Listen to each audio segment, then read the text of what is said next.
but I can't read, I can't write, I can't spell, and most of the time I don't know my left from my right.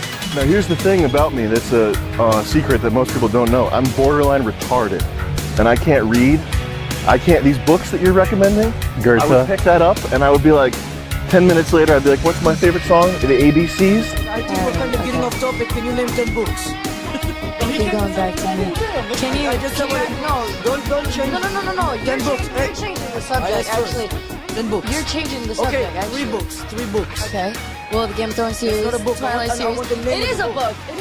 Dress your age. Carrying a school bag on stage. What you do with a school bag on stage? You can't even read.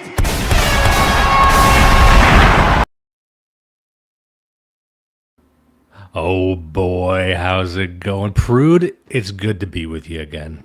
Oh, it's so good to be back doing this wonderful show where we read so you guys don't have to. We were trying to end reading. I don't want to hear it. We are anti-literacy. We're anti-media literacy. We're just anti-literate, period.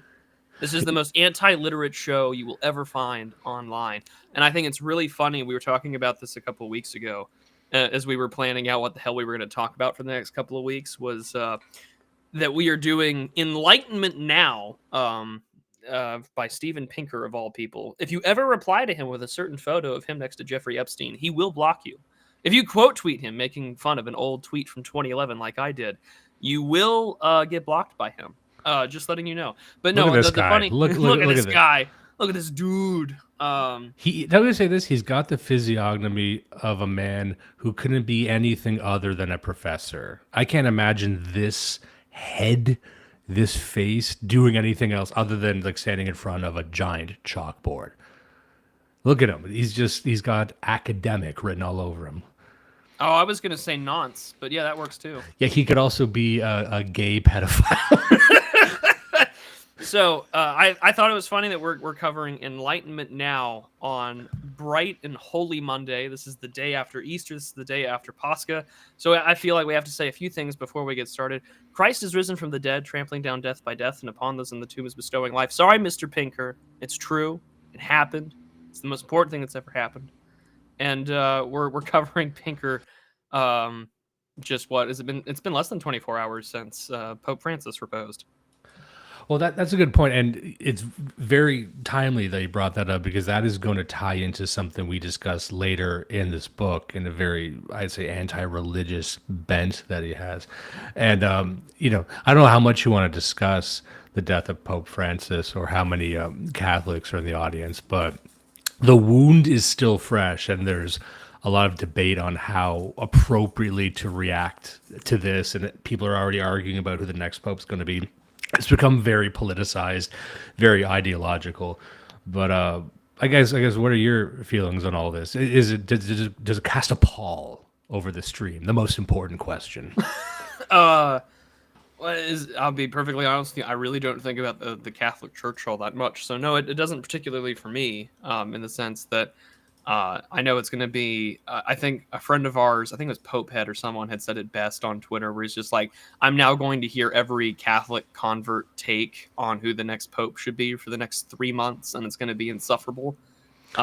We get to play out whatever film, Conclave or the Young Pope. We get to reference all this stuff. Who's the cool Pope? Who is the most, West-coded Pope? And let's debate about whether or not the Black Pope is allowed. What if he's a Black Pope, but he does enough scary things? Does that make him cool? Good question. Not a question for this stream, but a question worth hashing out in the economy of takes. Well, while we are anti-literacy, we are pro-ho scaring. So, I'm fine with whatever direction gets us there. We got FBI informant here saying he's not a fan of Pinker. I mean, this guy was a real jerk. I guess that's what I was trying to get at with this book, because we always joke behind the scenes. I thought it was his associations with a well-known, established, intelligent, asset and pedophile at Jeffrey Epstein that was the real bad part about him. I hope that's what he's known for one day. That he just Streisand affects that until he was was it Epstein's friend? No way. That's secular Epstein's friend. Secular humanist Jeffrey Epstein. But famed secular humanist Jeffrey Epstein. But we joke behind the scenes that there's one for us and one for them. One episode, one stream where we cover a type of book, and you would think that the one for the people would be, you know, something that like this, but no, this is one for us. Like when we did White Fragility, because I am in the mood to be upset. I love these types of books because I probably wouldn't read them on my own for our show, Blood Salad. I don't know if you would ever cover it on Prudent Observations, but it's like it's important to understand where we are culturally, politically, metaphysically, but no one ever just reads this dog shit. No one reads like the anti-white literature, but with this show, we get a chance to really dive deep into it and treat it seriously and pick it apart. This one's an interesting one because I think you came to the same conclusion as me, is there's almost nothing redeemable about it. I did not enjoy this book very much, and it's long. It's I think over 500 pages, 500 and change. It's pretty exhaustive. I don't know how his other books stack up, but if you've ever wanted to hear just a full-throated defense of secular humanism, and almost, I would describe it as the next step from Francis Fukuyama's The End of History. Whereas The End of History might be even more interesting, but Steven Pinker says, no, we are at the end of history, and that's great.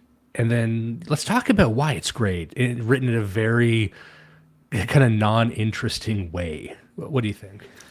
I was really thinking about, I want to say, Carl Sagan's got that book about like demons in the darkness. I think that this book is the logical conclusion or the next step from that text, or maybe it's from Dawkins. I really don't remember. I haven't read it in a long time. And you had said something, I think it was in one of our Twitter GCs or even on Telegram, where you had said something along the lines of, I wouldn't normally cover this book, but it's good to kind of get a baseline for sort of liberal, secular, humanist ideology. Because, I mean, our realities are so bifurcated. If anyone has ever taken the time to go on Blue Sky for 5 minutes and look up Trump or anything remotely political, they live in a totally different world that we do. And it's this sort of parapolitical, paranoid schizophrenia that everything is going to come in, that it's 1933 or we're getting really close to that. And, you know, now we've got political scientists at like GMU, and I think this is a fun little tie into all this, where they're just like, well, actually, the only solution to all political problems is violence. And if you want to put your little mold bug hat on, you're like, this is a really great case of formalism. But, I mean, the mold bug hat, of course, being a yarmulke. Of course.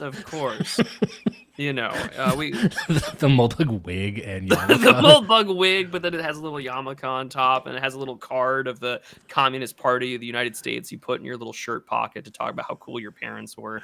But no, I say all that because it's funny to watch this book come out, because this book was published in 2018. So this is a first-term Trump book where it's talking about how actually, in the midst of everyone telling you how bad things are, the world on a macro scale, we're talking about globally here, things have gotten actually really good. Poverty is down, world hunger is down, we've sort of escaped the Malthusian trap, and here's all the reasons why, like metaphysically, the Enlightenment has produced the greatest amount of good for the greatest amount of people on a case-by-case basis on everything from ecology to economics to crime, etc. And some cherry picking, of course, is involved. We'll get into it in a second. But it's an interesting little leap back in time to when there was this more, it's literally like the last sort of writing polemic that you'll find from like the New Atheist days, where there's this very white progressive universality that's being applied to the world, while the rest of the world, left wing and right wing, or whatever terms you want to use, really just are like, actually, these like nice political formulas are pretty placating illusions, when things like race is real, politics is about divvying up things on a resource scarcity basis, and turns out you can't really save everybody, and the world, in fact, is getting worse. Contrary to some of the arguments that are going to get claimed in here, And the only thing that I got out of this book was some of the citations that he cites. There's a book that he cites a lot called "The Idea of Western Decline," which tracks the history of doomsday predictions and arguments and polemics about the decline of the West. A popular book title for some of us around here in these parts. It's sort of like begging the question too, where it's like I wrote a book asking the question, why do people think that the West is declining? Already implying that it's not, and you start off by saying it's a delusion, which is really taken to heart in this book. Because as Prude just said, if I just summarize this book in one phrase, it reminds me of that old kind of tired Louis C.K. bit where it's like everything's amazing and nobody's happy. So actually just want to call attention to a comment here. Where the fuck was it? It was about the end of history. Someone asking whether here it is. Javier Olivia says, doesn't the end of history imply the beginning of something else, or is that my public school education kicking in? A very good question, and I'm glad you asked that at the start because I mentioned it, and it's probably going to come up. So I read Fukuyama's The End of History and The Last Man quite some time ago, covered it on the show, but there actually is the specter of something correct in there by saying that by the 20th century, we have basically exited history, or in other words, we've exited the paradigm that governed most of human history. We've solved it. We're at the precipice of a post-scarcity society with individualism, with democracy, with secularism. We can completely leave behind all of the forces and phenomena that governed human affairs before, and we can chart a course and forward. And really, we don't even need to record history anymore because we're in a perfect state or something approaching a perfect state. And I don't believe that to be true. However, there's a I hate to say the word vibe, but there is sort of a sense in there that we have reached a historical terminus of something. And you could say post-industrial revolution or at the birth of the information age.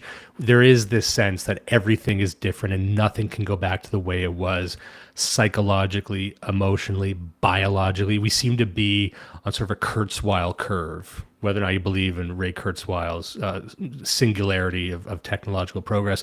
But it does seem that we're accelerating towards something, and people really intuit that when they look at the culture. So we kind of understand that the historical forces that would have driven us previously, they don't really account for much anymore. It's something new, for better or worse. So I think these guys look at that and say, oh, that just means everything's perfect.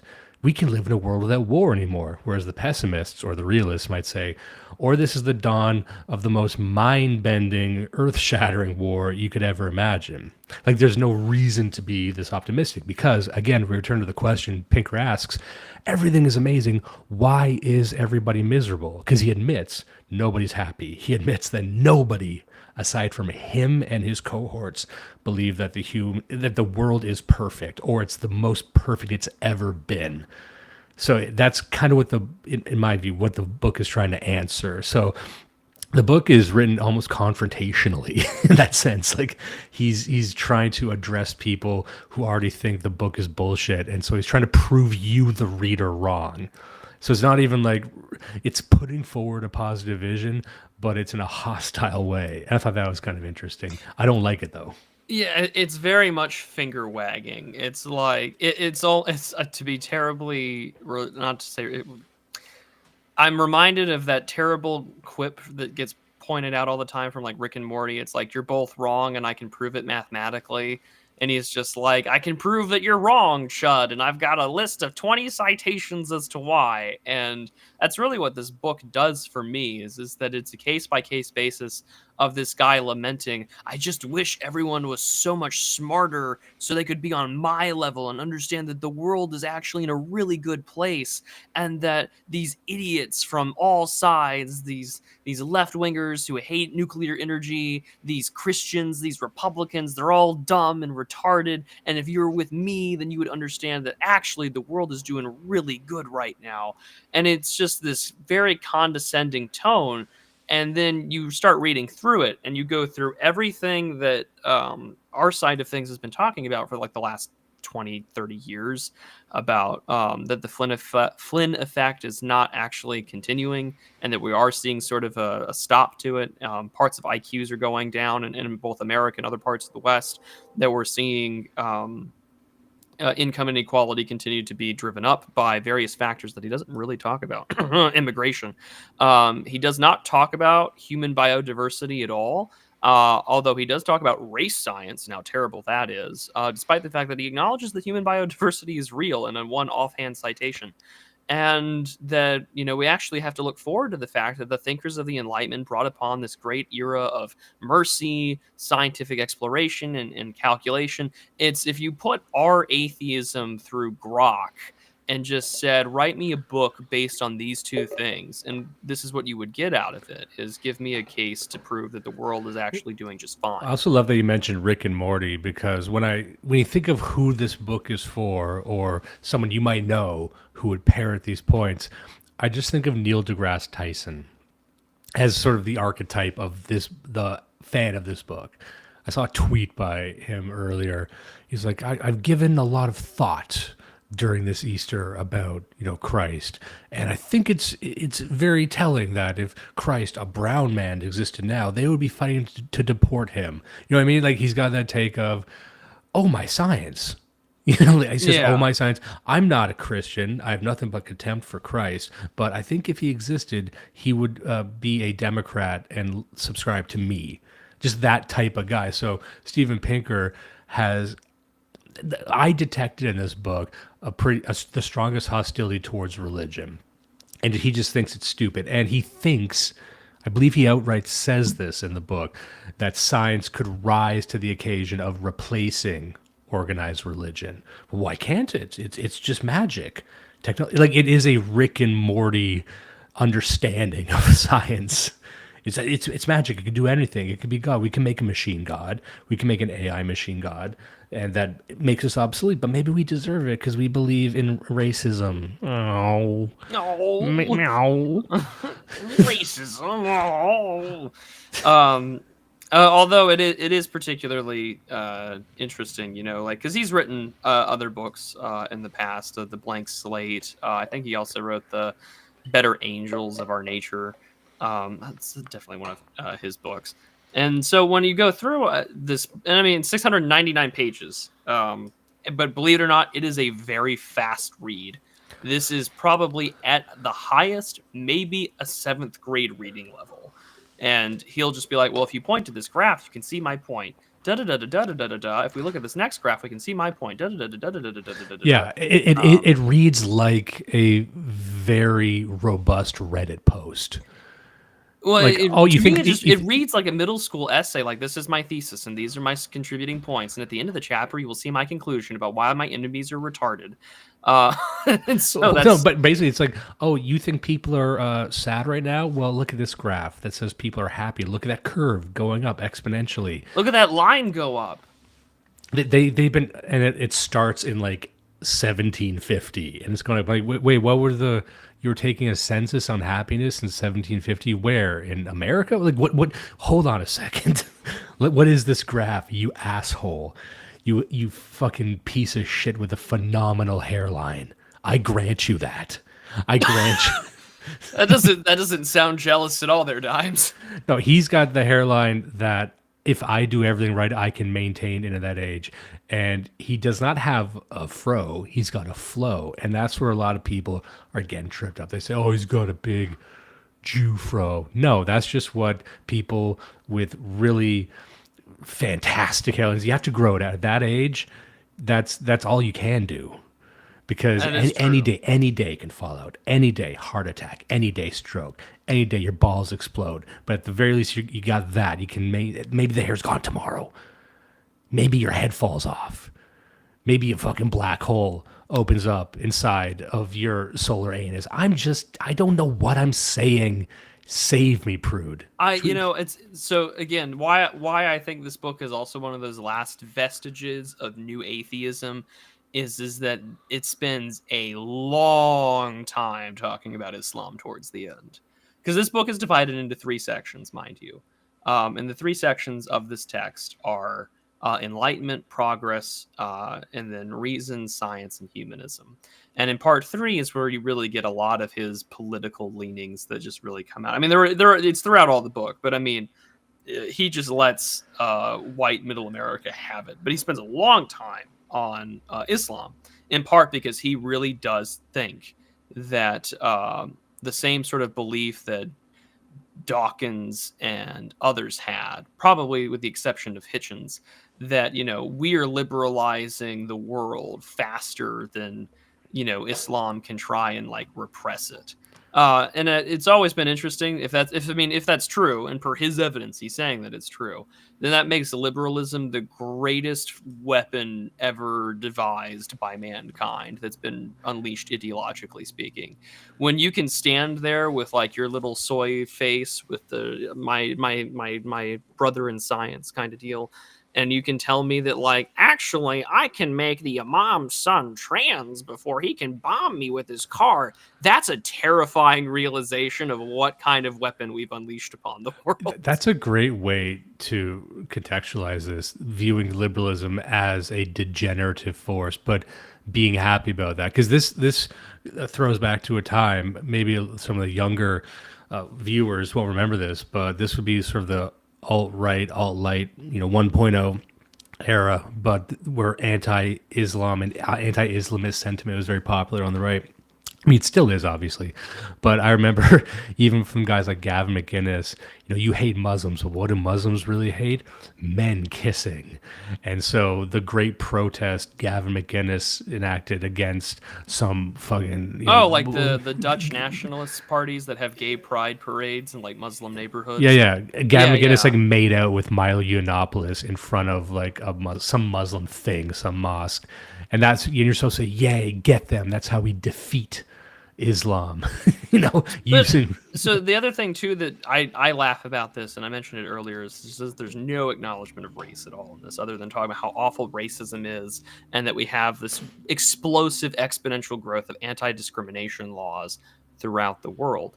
And so, it's towards the end where he's talking about like, calling out the anti-humanistic features of contemporary Islamic belief is in no way Islamophobic or civilization clashing. Contradiction in terms. To call out anything that you would consider anti-human is a clash of civilization. I'm sorry. I know that you hate that wonderful book, The Clash of Civilizations, Mr. Pinker, but it's a really good book that you should read. He says criticizing Islam is no more bigoted than criticizing the ideas of neoliberalism or the Republican Party platform. And again, you could only say this pre 9/11 or with a pre 9/11 mindset, where it's just because New Atheism kind of had to break, where they were like, either atheism can be a weapon against Islam, and you're going to see that with like the late Chris Hitchens, where he was just like, actually, we should bomb these fuckers back to the Stone Age and wipe out Islam, and he's doing it in this sort of like liberal, neoliberal, atheistic way of doing so, back when he was still alive. Or you have sort of the religious right perspective about Gog and Magog or whatever, but like. When you read this entire section that he's got about Islam, he's like, well, can Islam have an enlightenment? Many faithophilic, the words that he's made up. Like, he's got a great word at the beginning of this book called progressivophobia. Like, you're just afraid of progress. And it's just like, there's progress, but then there's also like things that destroy the soul and my civilization. Well, just two things to say. First, I need to call attention to this comment right here from Credible Threat. End of history, beginning of herstory. No notes. Love it. That's so good. And there's actually, I think I shared this study in chat earlier, and I had to laugh about it because it was talking about how our language has changed, major shifts in language and diction. And it's using how our cognition has changed from being instead of like deductive and logical, it's actually become intuitive and emotional that are more associated with female traits. So like towards the end of the 19th century, beginning towards the 20th, language shifts academically, politically, in media to a far more intuitive intonation. And it's tracked with us becoming like a softer, more emotion, gut-based society than anything that we can do with like facts, reason, just like plain observation. Absolutely. About the world. Two examples of that. One, it's the popularization of the word vibes. I try and rebel against that however I can. Just the vibe is sort of like a sixth spidey sense of the tone shifting. You don't really know It's what just investor talk for I can say faggot again. Yeah, but a man would just The say vibe that. shift. No, you mean you're in an environment where you can engage in regulatory capture now that your guy is in office. Moving on. And also, one thing I noticed, and I caught myself doing this years ago, was the prevalence of men, especially women, yes, but men especially saying, I feel like, the phrase I feel like, and then saying the thing you want to say. And I've caught myself doing that. I need to I feel like that's problematic times. Well, but I feel like, and you could even be saying something masculine, but it's preceded by I feel like, just to soften it or just to distance yourself from your own point, which is what women do when they're trying to build consensus. They want to say something, but they offload it on the group. It's like, well, how are we feeling? How do we feel about doing this? What do we think about this? Versus just saying a fucking thing. But that's limiting your own accountability to your own opinion and your thoughts. So anyway, I'm including myself in this. Like sometimes it just happens. You don't even notice it, but I've had to really hammer that out of my fucking brain. I need to be more insane and less reasonable is essentially what I'm saying. So I think men should be fighting with their wives more. They should be burning more bridges. They should be out in the street, just screaming at birds. Be revolt against the modern world, revolt against whatever. We used to have meaningless revolts. What's the purpose in life? I just want a purposeless fight. More of that. Prue just lets me go. That's the danger. I love it. That's what I'm here for. He wants to see a man drowning. We got to get to this fucking book. We're already like we really should. But I mean, this is the fun part about it is because while he's talking about Islam as this enlightenment thing, he also just sucks off Islam, really just to own the Christians. Where he's just like, well, ancient Islam was a hotbed of all kinds of philosophy and science, and now it's just gotten so backwards, and it's such a shame. And isn't it so sad that we live in the West where we have people like H.L. Mencken and Friedrich Nietzsche, and it's so sad. Like, look at all these people like W.H. Auden or Albert Camus or Yukio Mishima. I just want to cry, and I'm just like, I think I'm done. Actually, imagine him like Jordan Peterson crying while writing the book. That'd be so fucking funny. Oh, it would be so good. It would be so good. I'm sure he did at some point. That like he was just crying, but the more he cries as he writes it, the harder he gets, and it's just like now I don't know what to feel, and it's terrifying because you just know underneath like the floorboards, there's probably like some poor child locked up, and they're begging to go home. See, I'm letting you. Now you're in it. Now you're in a death spiral. Well, really, the death spiral was reading this fucking book. Like, I'm glad that I read it because this is an understanding of how sort of these like rationalist, academic, enlightenment types think. And I want to keep something in mind is that there was a book I've recently covered, and it'll be out live on my channel this Wednesday. And it's called Revolution, Rebellion in the Early Modern World, Population Change and State Breakdown in England, France, Turkey, China, 1600 to 1850 by Jack A. Goldstone. Now, this book is amazing because it really doesn't talk about, it talks about the Enlightenment, but so many of the factors that we kind of associate with the Enlightenment, we really just, there's this really popular trend, like everyone from frickin' Charles Haywood in his book reviews to a lot of guys, they use the Enlightenment or they use liberalism as a very big catch-all phrase for a thing I don't like, without necessarily tracing some of the intellectual K-lines as to what we're talking about specifically. Are we talking about tranniedom? Are we talking about like democracy? Are we talking about these ideas that certain people's lives matter? Like these are like, also, it gets even worse when you talk to leftists because to them, liberalism becomes neoliberalism, and neoliberalism is just fascism, and so anything could go in that bucket. Yeah, and it just becomes something I don't like, and then it becomes a catch-all cover term for I don't want to do the work tracing the intellectual root of these ideas or the pressures for why this belief system gets really popular. And so in Goldstone's book, and I don't want to give away our whole conversation I had with Zoomer Schopenhauer this Wednesday, but a lot of the pressures came from poor famine, terrible financial mismanagement on behalf of the king, but also an exceeding rural population. Like there were more males that were living into their 30s and 40s and were not dying young, and they had nowhere to go but the cities to gain what they called these intriest upper mobile jobs.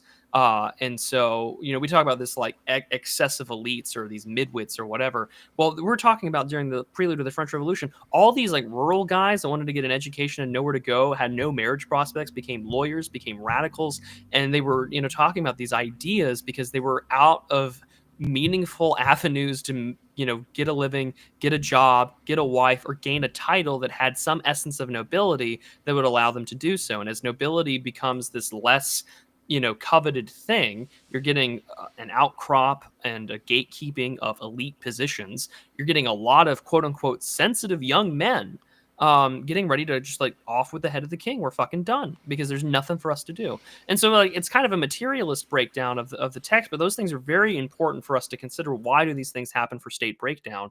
Whereas in this book, it's almost the opposite. Here are all these material reasons for why life is good, and we have to thank all these like highbrow Enlightenment thinkers for allowing these rational reason beyond the shackles of like Judeo-Christianity or whatever that allow us to escape it. And actually, he doesn't even say that word Judeo-Christian in this entire book at all. He spends the God of the Hebrew Bible, or then he's like, well, then these terrible Christians and their idea about like God and three persons being one. He makes it very clear who his axe to grind is, and it's primarily against Christianity. But he doesn't do a lot of the legwork either. He cites all these philosophers, but he doesn't really cite how those philosophers influence, say, the guys in the university or the academia thing. And he doesn't really give a lot of credit to some of the earliest discoveries of our large scientific advancements in the Renaissance coming from churches and religious orders. Yeah, and he would say that we succeeded despite that, because within this model, they're always suppressive. They're always repressive. And his view of the scientist is more in line with when I read Asimov's The Foundation series, especially the first book, the way they were describing the scientists as a higher caste of humanity. They're just better than all of us, and they're smarter than all of us, and they're more human than all of us. And all they want to do is make a perfect world. And the only people who get in their way is everybody who's not a scientist. So that's how the entire series is set up. Like, we made a planet of just scientists, and they kind of rule from there. They can actually predict the future, and they're benevolent, right? And that, I believe, is how a lot of these guys, especially the older guys, they approach scientists. They're the only ones. And it is a spiritual thing to them. And it is a philosophical thing to them, because I truly believe they think that only scientists can be humane. And that's where he comes to this idea of secular humanism. Secular humanism as the new faith, as the end of history religion. It's the only one that's capable of an unbiased flourishing for humanity. And that's actually what he gets into here. I'll just read this right off the top. He's quoting himself in the book, of course. He says, as a sentient being, you have the potential to flourish. You can refine your faculty of reason itself by learning and debating. You can seek expectations in the natural world through science and insight in the human condition through arts and humanities. You can make the most of your capacity for pleasure and satisfaction, which allowed your ancestors to thrive and thereby allowed you to exist.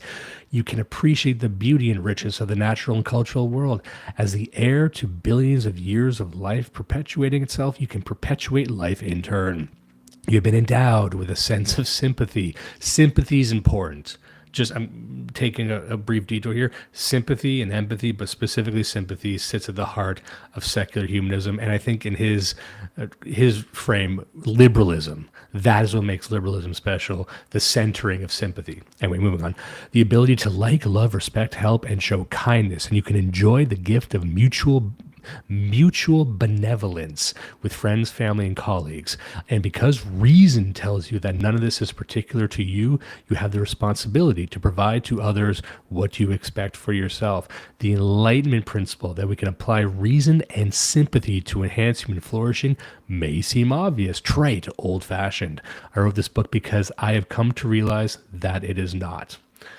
So I think that's a good way to encapsulate. He'll expound upon this in a bit, but he gets there, like the sort of the practical political end of what he is proposing, which is that you center sympathy, you seek out your own pleasure, and your duty is to maximize the pleasure and freedom in others, and that's it. And he seems to localize it to the friends and family, but I think, ideologically he expands that to all of humanity, except those unfortunate ones who have not been blessed with individualism, which he thinks is just a matter of time. That's something I wanted to get to earlier when we were talking about Islam, right? This Well, he also talks about it in the whole section on the Flynn effect. He's just like, look at all how global IQ is rising. Like, eventually, everyone will just have this degree of self-actualization and can recognize themselves in the mirror, and we'll all be able to come together in this big kumbaya, and we'll be fine. And it's very, again, it's very retarded. Like, so for instance, when we talk about sympathy, right, he talks about how like diseases are being decimated, and he's got this figure tracking from 2000 to 2013 about how pneumonia, diarrhea, malaria, and measles and HIV/AIDS are all going down. And he's talking about how sympathy, the ever expanding circle of sympathy with leaders such as Bill Gates, Jimmy Carter, Bill Clinton, and even George W. Bush. Like Bill Gates, like these great men like Bill Gates. These great men like Bill Gates, whose greatest contribution may have been like telling the federal government to go screw itself when it comes to tech monopolies or something like that. Who knows? I can't say what I really think that he's best known for and whatnot, but we'll keep it here. Whereas he's like, conversely, progress can be reversed by bad ideas such as conspiracy theories being spread by the Taliban and Boko Haram, that vaccines sterilize Muslim girls, or the ones spread by affluent American activists that vaccines cause certain conditions. I don't like people who say that Bill Gates' vaccines are bad. Yeah, like I conspiracy theory that's spread by Taliban and Boko Haram that vaccines sterilize Muslim girls. Well, how many people have Bill Gates sterilized in the last 20 years? The passage of time did not treat this book very well. You could imagine if it was written just a bit later, you could find somewhere in this book the phrase, you know what, we should just hand the government over to great men like Elon Musk. And flash forward to now. Absolutely. I think Ted had a great comment here. He's not in the book, by the way, Elon. Oh, I stand correct. Maybe he is. Yeah, I know he is. Ted said sympathy is very important. This does not include Palestinians. You know what I mean? Like that. That's what these guys are. And, I think it's very interesting that we're dropping this, as there was a big interview in the news recently. It was Douglas Murray, and he was on Joe Rogan, and he's one of these types. I would group a lot of the intellectual dark web guys into this group, even though they're kind of on the fringes of it, but they were very anti-Islam, pro-free speech, but I think they have more in common with this than anything else. Douglas Murray, not officially in the IDW, but he was always in that milieu. It's interesting how they were friendly somewhat to some right-wing ideas, pro-free speech, defenders of some of our friends, colleagues, comrades who have been deplatformed, what have you. But on the issue of Israel and Palestine, they pivoted, all of them. Every single one of them pivoted to the exact same narrative that now we need censorship. Now disinformation is a problem. Even guys like Douglas Murray, who admittedly I quite liked in the past. I liked his book, The Strange Death of Europe, which is a very detailed accounting of the mass migration crisis in Europe. And he was on the ground, he was interviewing people. And it was, a good, valuable work in the canon of the Great Replacement nonfiction, right? But then they all end up at the exact same place. And I would assume Steven Pinker would think the exact same thing about, he would worship Elon Musk within the context of this book, but politically now he would say, well, Elon Musk, of course, must be in jail. Because you know what? He was a great man, but now he's not. He was on the side of science, but now it's disinformation. It's bad. He had good ideas, but now he has bad ideas. And bad ideas chase out the good ideas. And you know what? That's not progress. It doesn't matter if it's scientific. If bad ideas chase out the good ideas, that begs the question as to why do they do that? Is it because of force? Is it because of popular reasoning? Well, most of the time, ideas spread because of force or because those ideas are the ones that are feeding you and keeping you alive, and you've got the means to support and purport those ideas. I mean, it's a nature of power, which doesn't really, it gets obliquely discussed about in this book. I find it particularly interesting. The only time that Elon Musk gets mentioned is when he's talking about artificial intelligence, where Musk had said at one point in time that the robo-apocalypse, things like that are more dangerous than nuclear weapons. And to a large extent, I agree with that take. I think that you can do a lot more damage with artificial intelligence than you can by just vaporizing, a couple 100,000 people at the end of the day.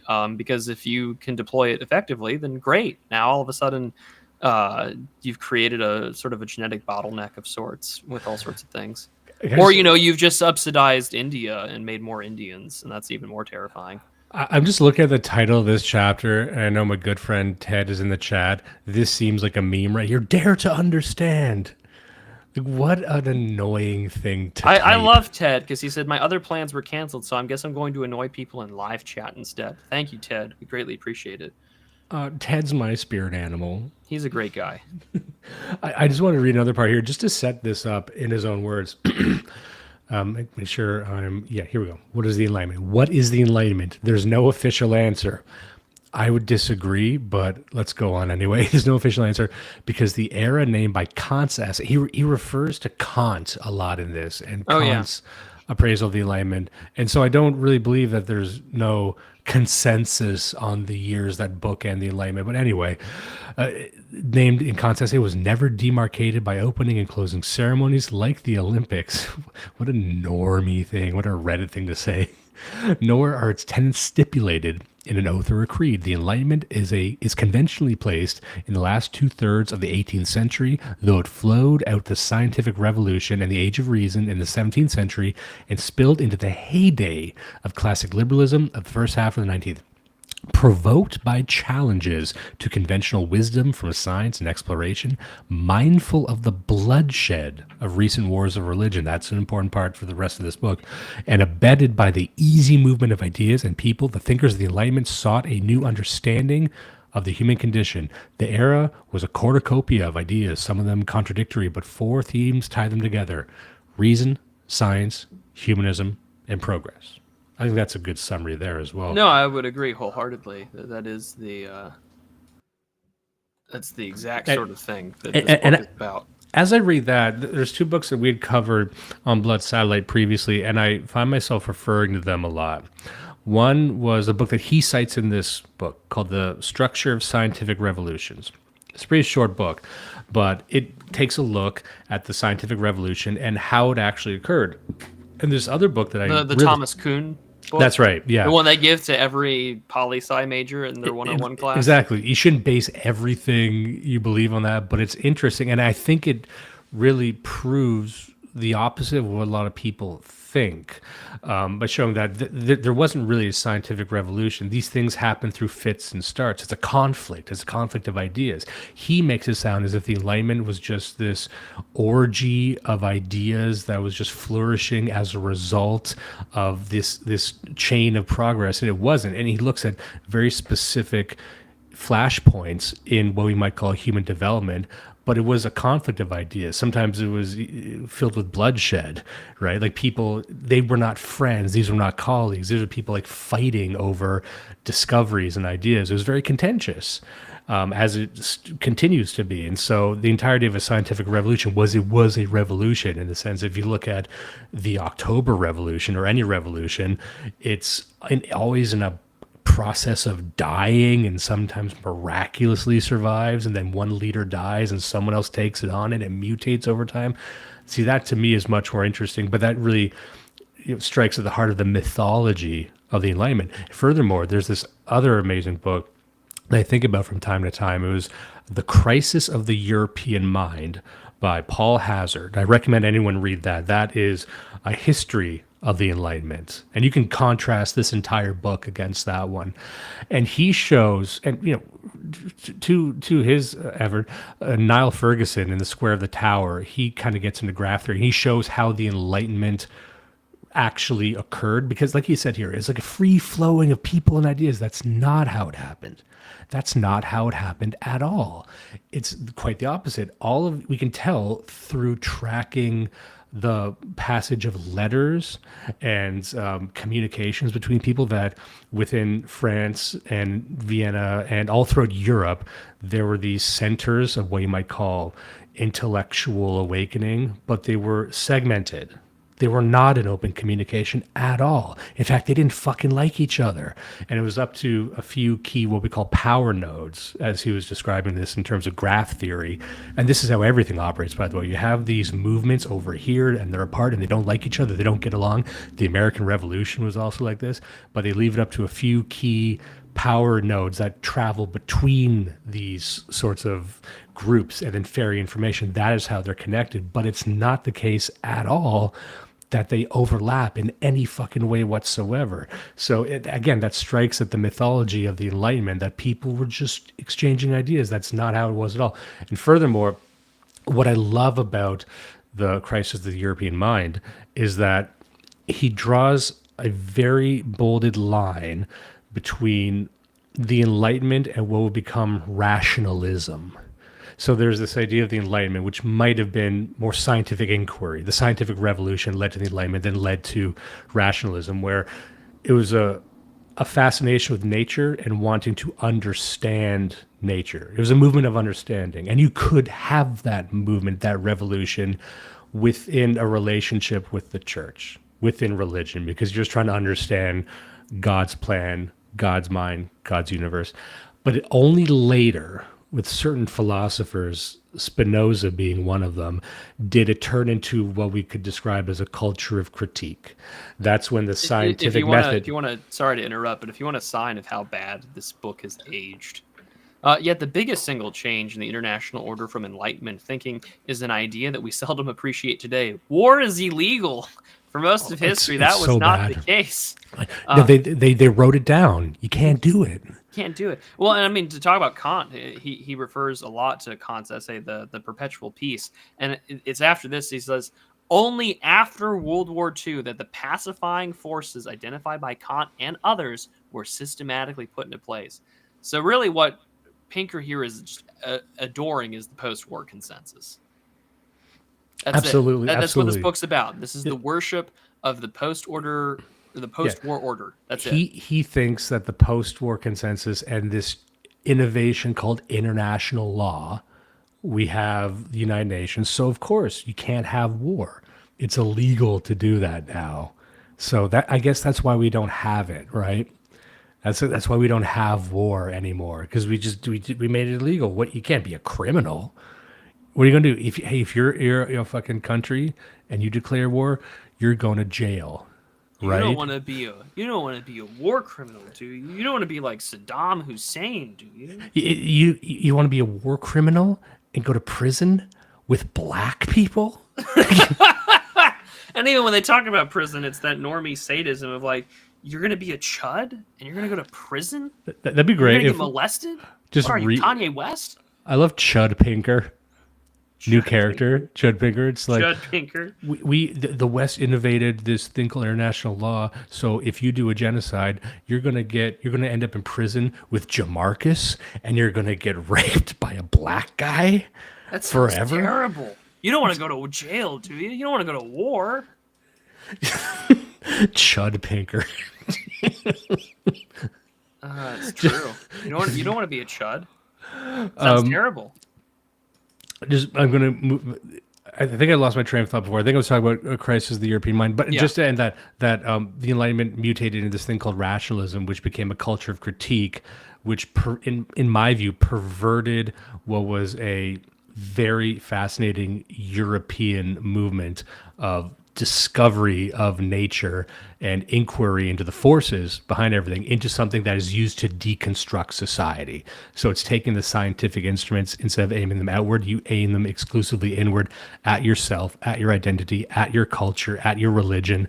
Anyway, I won't go into the whole book, but Crisis of the European Mind, it portrays the Enlightenment not as this great flourishing of new ideas, but a highly contentious, filled with bad actors, filled with nefarious individuals, and not this sort of lateral, meeting of the minds as the way it's portrayed.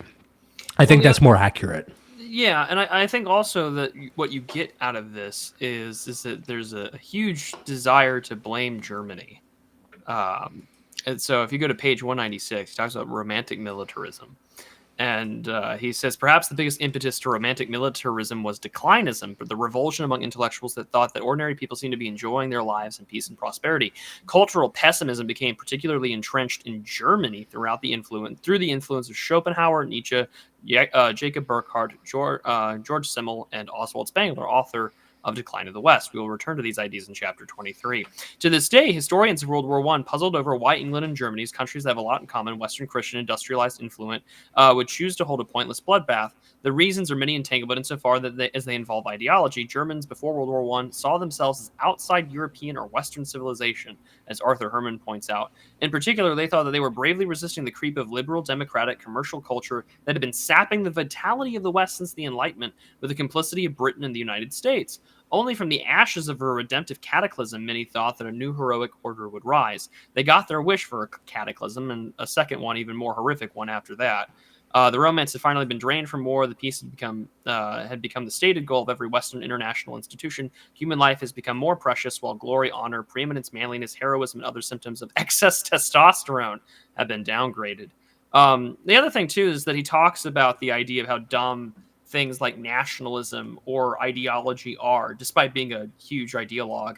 This is that he can't seem to understand why would anyone want to die for a flag or die for a cause. Yeah, like he doesn't understand it, but doesn't want to understand it either. He doesn't want to discuss the idea that, well, why do people have these beliefs? Why do people believe things at honor? all? Like, why do we have beliefs? Why do we have faith? Like, doesn't it make you feel crazy? sad? You have beliefs? That's so dumb. Well, he says in one book, because I don't go into this just wanting to challenge it immediately, but we've discussed so many different books over the years that I kind of got my opinions ready. And he says, I think we could all agree that no one's in favor of death. I mean, I disagree. I think you actually need to be in favor of death from even a soft eugenic perspective, but you have to understand that death is necessary and certain sacrifice is also important. You know what I mean? But he would not accept any of that. It only makes sense. It only makes rational sense to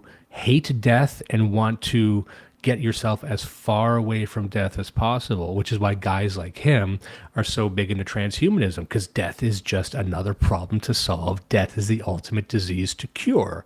Whereas someone like you or I would actually and very passionately take the opposing side. Was no, we need death. Death is important. Genetic bottlenecks are important. Eugenic filters are important, and we don't know what a human being's mind is like when it gets to 500 years old. That should scare you. That shouldn't excite you. But it's almost like he's never even considered a single worst case scenario in his entire fucking life.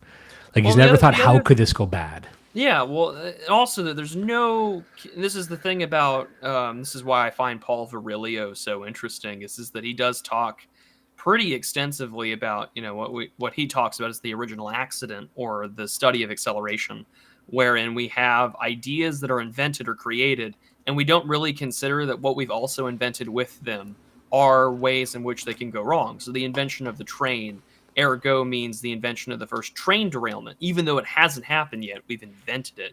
So instead, we live in a society where, actually, the progress of decriminalizing homosexuality, the process of decriminalizing all these other things, has been overall a net good for our societies, because it allows us to examine that the world is better. And he quotes Barack Obama from, I think, 2015, where he says, if there was any other point in time in the world where you would want to be born, you would be now, and you would pick it, no questions asked. Yeah, let me see if I could find that. I wrote this down in my notes. I just wrote insane Barack Obama quote.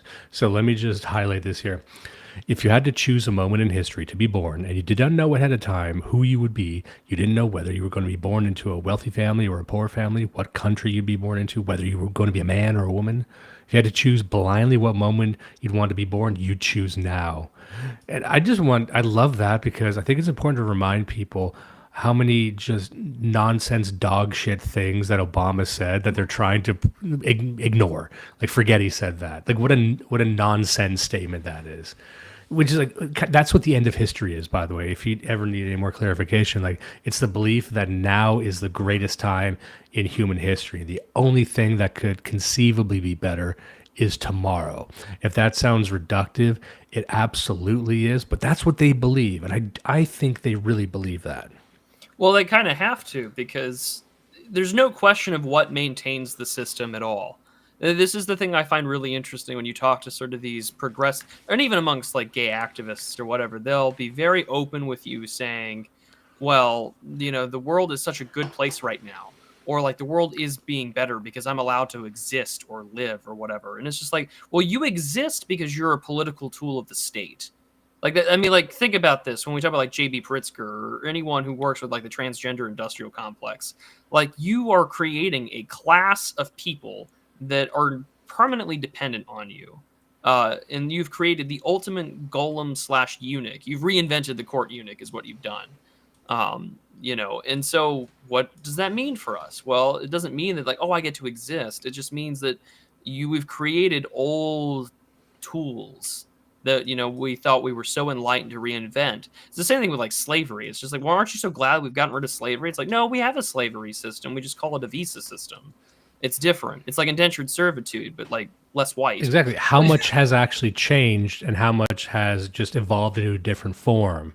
Like, have we really addressed any of the issues? Do we still essentially have a class or caste system just by a different name? I'm not even trying to say that's a point of contention. I'm not trying to say I'm complaining about that, but like, I think that's the root of his problem. He thinks a lot of these problems have been solved and they haven't. Not at all. I've got one thing here. This is just, I'm looking at page 24. And it's not like they're going to go away either. I mean, this is the thing. We don't live in a post-scarcity environment. And I mean, like, there's this dream that some have that like, oh, maybe one day we will. And I don't see that happening. Not in my lifetime, not at all. But also that every time that we see these claims about growth and progress and everything like that, well, what emerges out of it? Well, really nothing really worthwhile. Because all that it is growth for growth's sake. And growth for growth's sake is a cancer. That's a great point. And that is really fundamental to their religion, too, that growth is good. Growth of everything is good. Growth without limit should be the goal. Growth of human age, human pleasure without end, just materialism without end. If you increase materialism, then everything gets better. Otherwise, why live at all? You see what I'm saying? And so why live without your stuff? Yeah. Oh my gosh, my stuff. What am I going to do without my stuff? Here's a point where you can see early on in the book, he starts to build the case against religion. He says here, the thinkers of the age of reason and the Enlightenment saw an urgent need for a secular foundation for morality because they were haunted by a historical memory of centuries of religious carnage, the Crusades, the Inquisition, witch hunt, the European wars of religion. They laid that foundation in what we now call humanism, which privileges the well-being of individual men, women, and children over the glory of the tribe, race, nation, or religion. Given that we are equipped with the capacity to sympathize with others, there's that word again, nothing can prevent the circle of sympathy from expanding from the family and the tribe to embrace all of humankind. So I think that shows his aim there, which is like, oh, you know how you feel for your friends and family. How does sympathy expand? And I mean, this goes back to just basic right-wing talking points. It's just like, how am I supposed to expand this great cult of sympathy to like Carmelo Anthony's family? He believes that, as perhaps the father believes, that this is just an individual subject to socioeconomic factors. Obama said that Trayvon Martin could be his son. Been his son. And I think this black kid could also be my son. That's what he interpreted from that fucking exchange. These people are insane, and then just beat down and propagandize and stripped of their dignity, their husk, their paperclip men. But I can't put myself in these people's shoes. If I cannot empathize with you, I see you almost as inhuman. You know what I mean? Like when I see a father immediately forgiving the murderer of his son and then subjecting himself willingly to humiliation after humiliation, I stop seeing you as less than human. I don't want to, but I see you as something else. I see you as just mentally ill or ideologically captured against your own will. Like, do I just and I get it for all sorts of reasons, for political pressure, for the fact that, I mean, it's a very clear point. Like that people just don't. There's whites primarily, at least in America, individualize before, whereas blacks and every other minority group just they collectivize. Yeah, when you hear a story about, and this is a real story I'm referencing, but I'm paraphrasing here, a story of a father who shoots his son's sexual abuser pre-trial, or just assassinates him, doesn't care about the consequences. Everyone looks at that the same way. Anyone who matters looks at that and feels joy. They feel like, yeah, that's good. He shouldn't even go to jail for that. I bend the law, break the law. I don't give a shit. But when they see this other father doing the exact opposite, forgiving the killer, he would forgive his son's sexual abuser. You feel a tightness inside you. You feel disgust. I think men and women of character all feel that. And it's indescribable. And I think if people are being honest, they see that. And if they saw that man being beaten to death, they wouldn't feel anything. And that's not a good thing to admit, but it is true. Yeah. I mean, I don't really see anything wrong with that statement. I'm not endorsing it. I'm just saying I'm not endorsing it. I'm saying that it is what it is, and that's sort of the unfortunate reality that we live in. Because for everyone else, like those are just basic, bare bone political, biological realities to which is not addressed at all. He decries what he calls scientific racism in the text, which for me is a little funny to listen to, despite the fact that even your heroes like Watson and Crick. I think it's what was Watson that got like a lot of his awards and a lot of his stuff like retroactively pulled because he had acknowledged about racial and intelligence differences between blacks and whites. It's like, so the thing about like the Enlightenment is also that a lot of these Enlightenment thinkers were incredibly racist by 2018 standards that we're going to conveniently gloss over because they're like, well, the limitations of their time. Aren't they so good that they have this universality? And I'm like, I don't think that they considered certain populations in Africa human. But okay, Mr. Like they were firm believers in the circle. There were people in London at that moment that thought the French were a different species. They thought the Germans might as well be Africans. And you could easily say that the Enlightenment was because of those beliefs. You could say that it was the racism that actually caused all that. But Steven Pinker takes the opposite approach, of course, which is saying, well, no, they succeeded despite that. They were victims of circumstance. They were subjects of their time. But, you could debate every single one of these points. You can debate every single one of his claims that it wasn't them rising above these things. It was these things, these dirty, toxic, noxious things that caused the Enlightenment.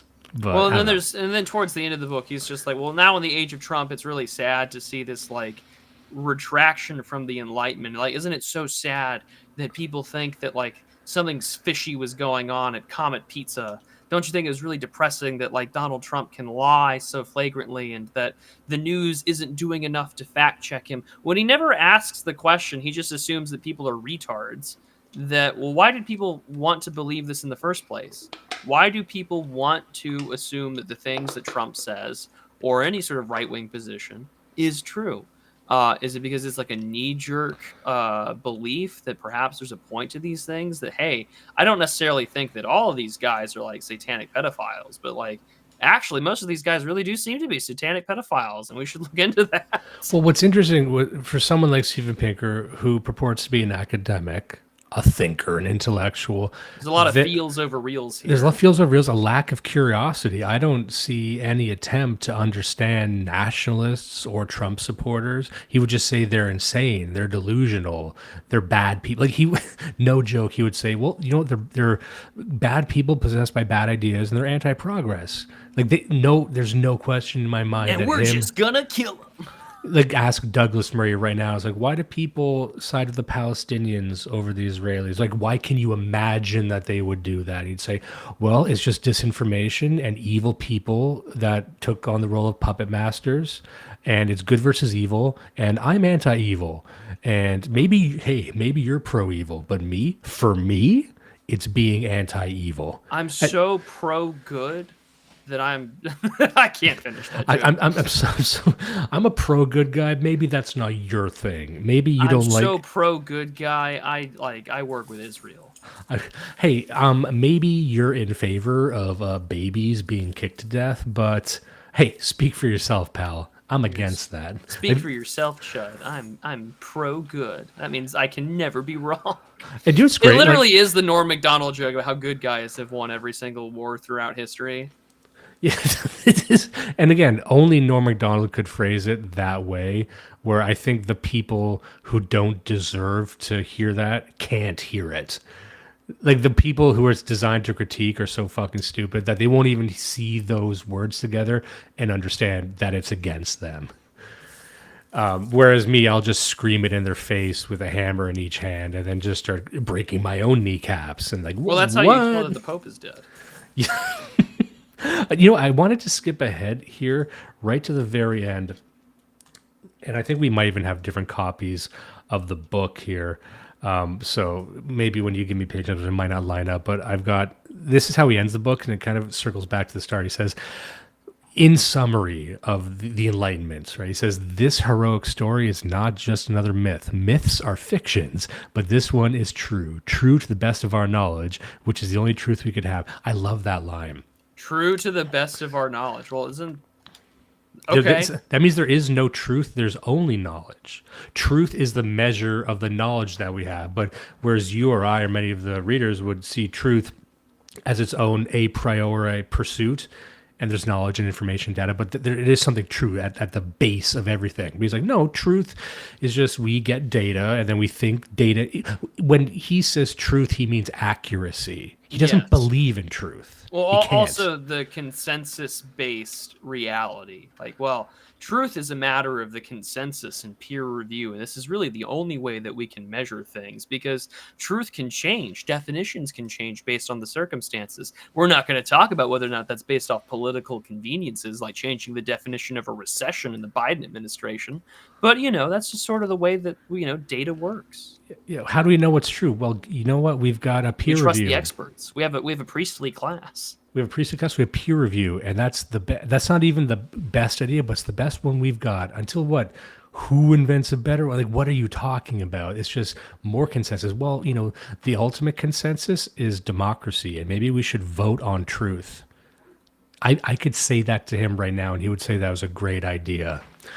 Let me just continue on here. We believe it because we have the reasons to believe it. As we learn more, we can show which parts of the story continue to be true and which ones false, as any of them might be and any could become. I don't think Steven Pinker is a stupid man.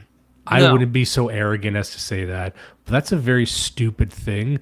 That sounds like your average Redditor's understanding of science. And he is a scientist, I believe, but he's saying, like, this is how we discover. We have a good idea until we find a better idea, and then maybe that better idea isn't as good, but you know what? We kind of just will figure it out. Like, that's a very foolish way of understanding. Like, you have not convinced me that you have the skills to ascertain what is even accurate.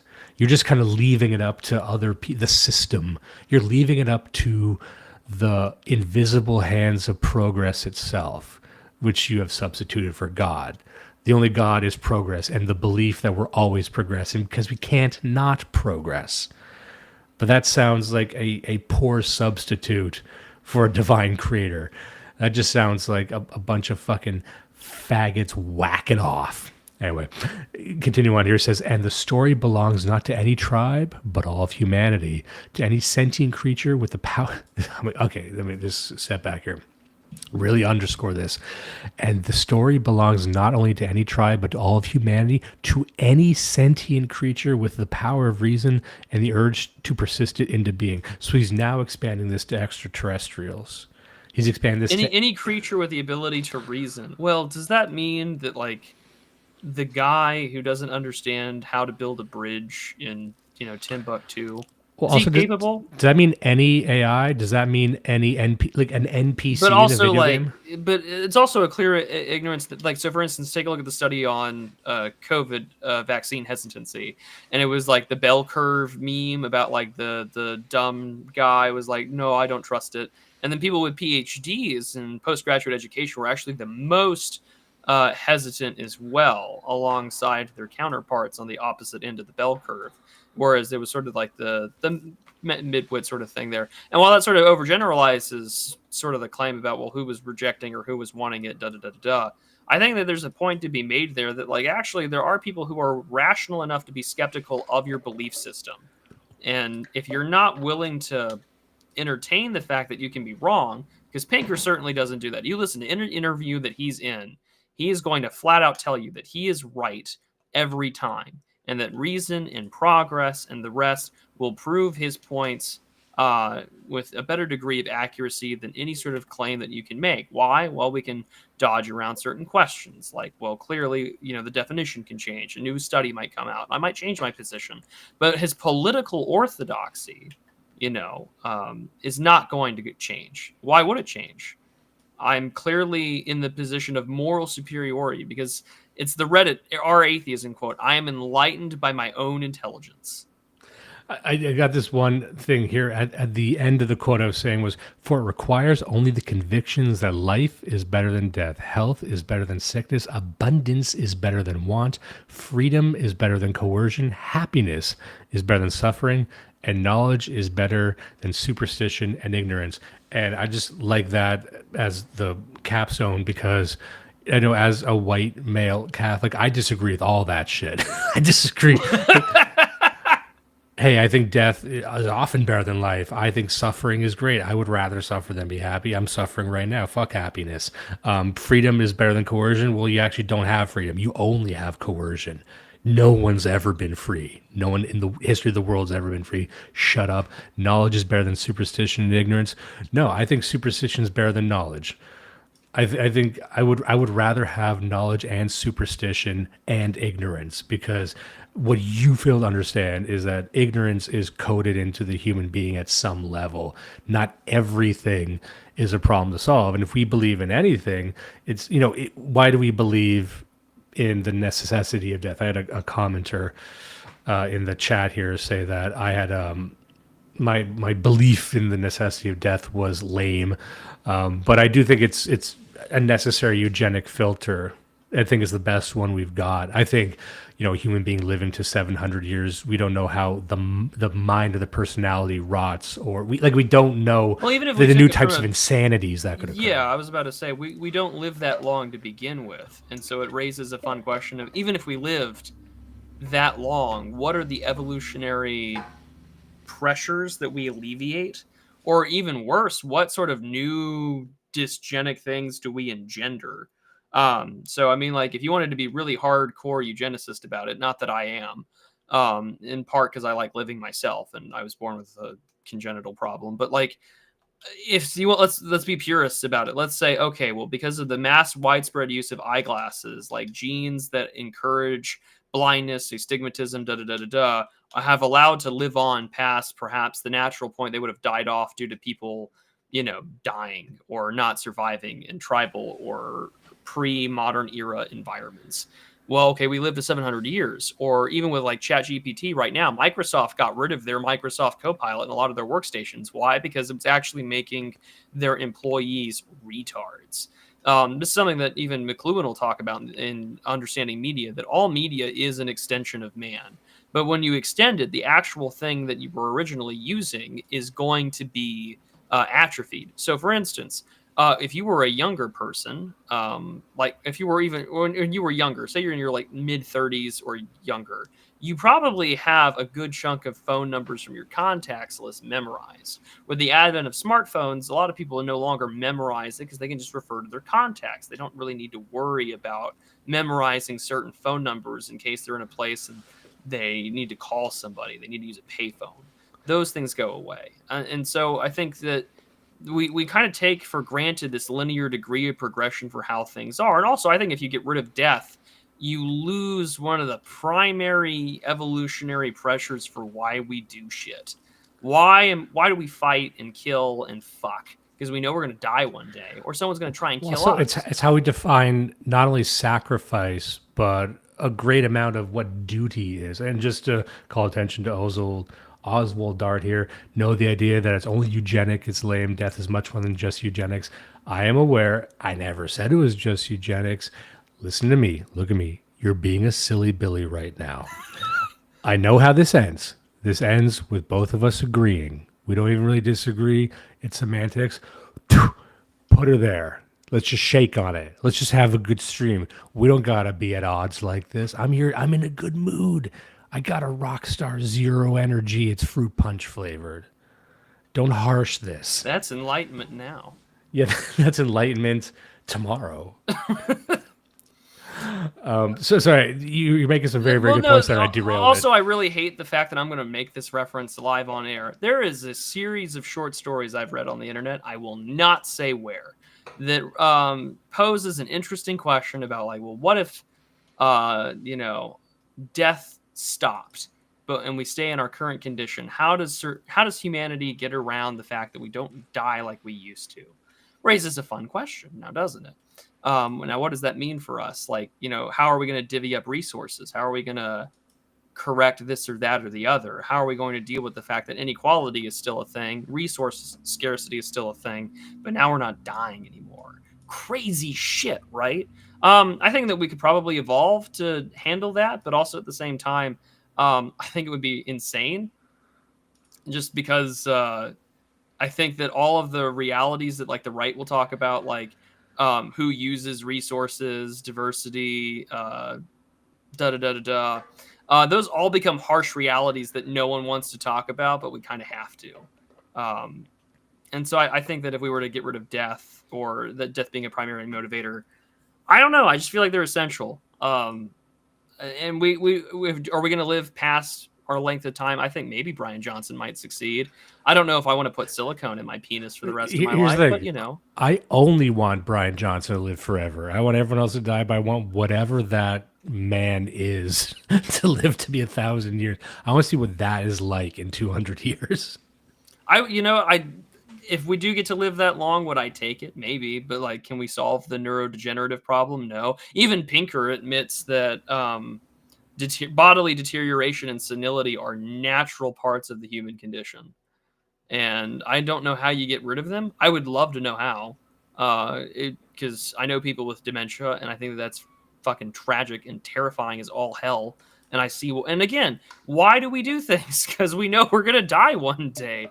All these great things that have ever been built or made or written are kind of like being made because we all kind of know, well, fuck, I'm going to die one day. And that's what's so interesting about this book, where if you oppose any of it, you have to understand what it is that you oppose. Do you oppose this entire secular humanist project, which is really opposing materialism and opposing the belief that the purpose of humankind writ large is just to maximize happiness and pleasure and follow the growth curve to infinity, and I guess populate the stars, populate every planet. You know what I mean? Like, do you reject all of that? Like, do you reject that the highest aim is maximal, materialism?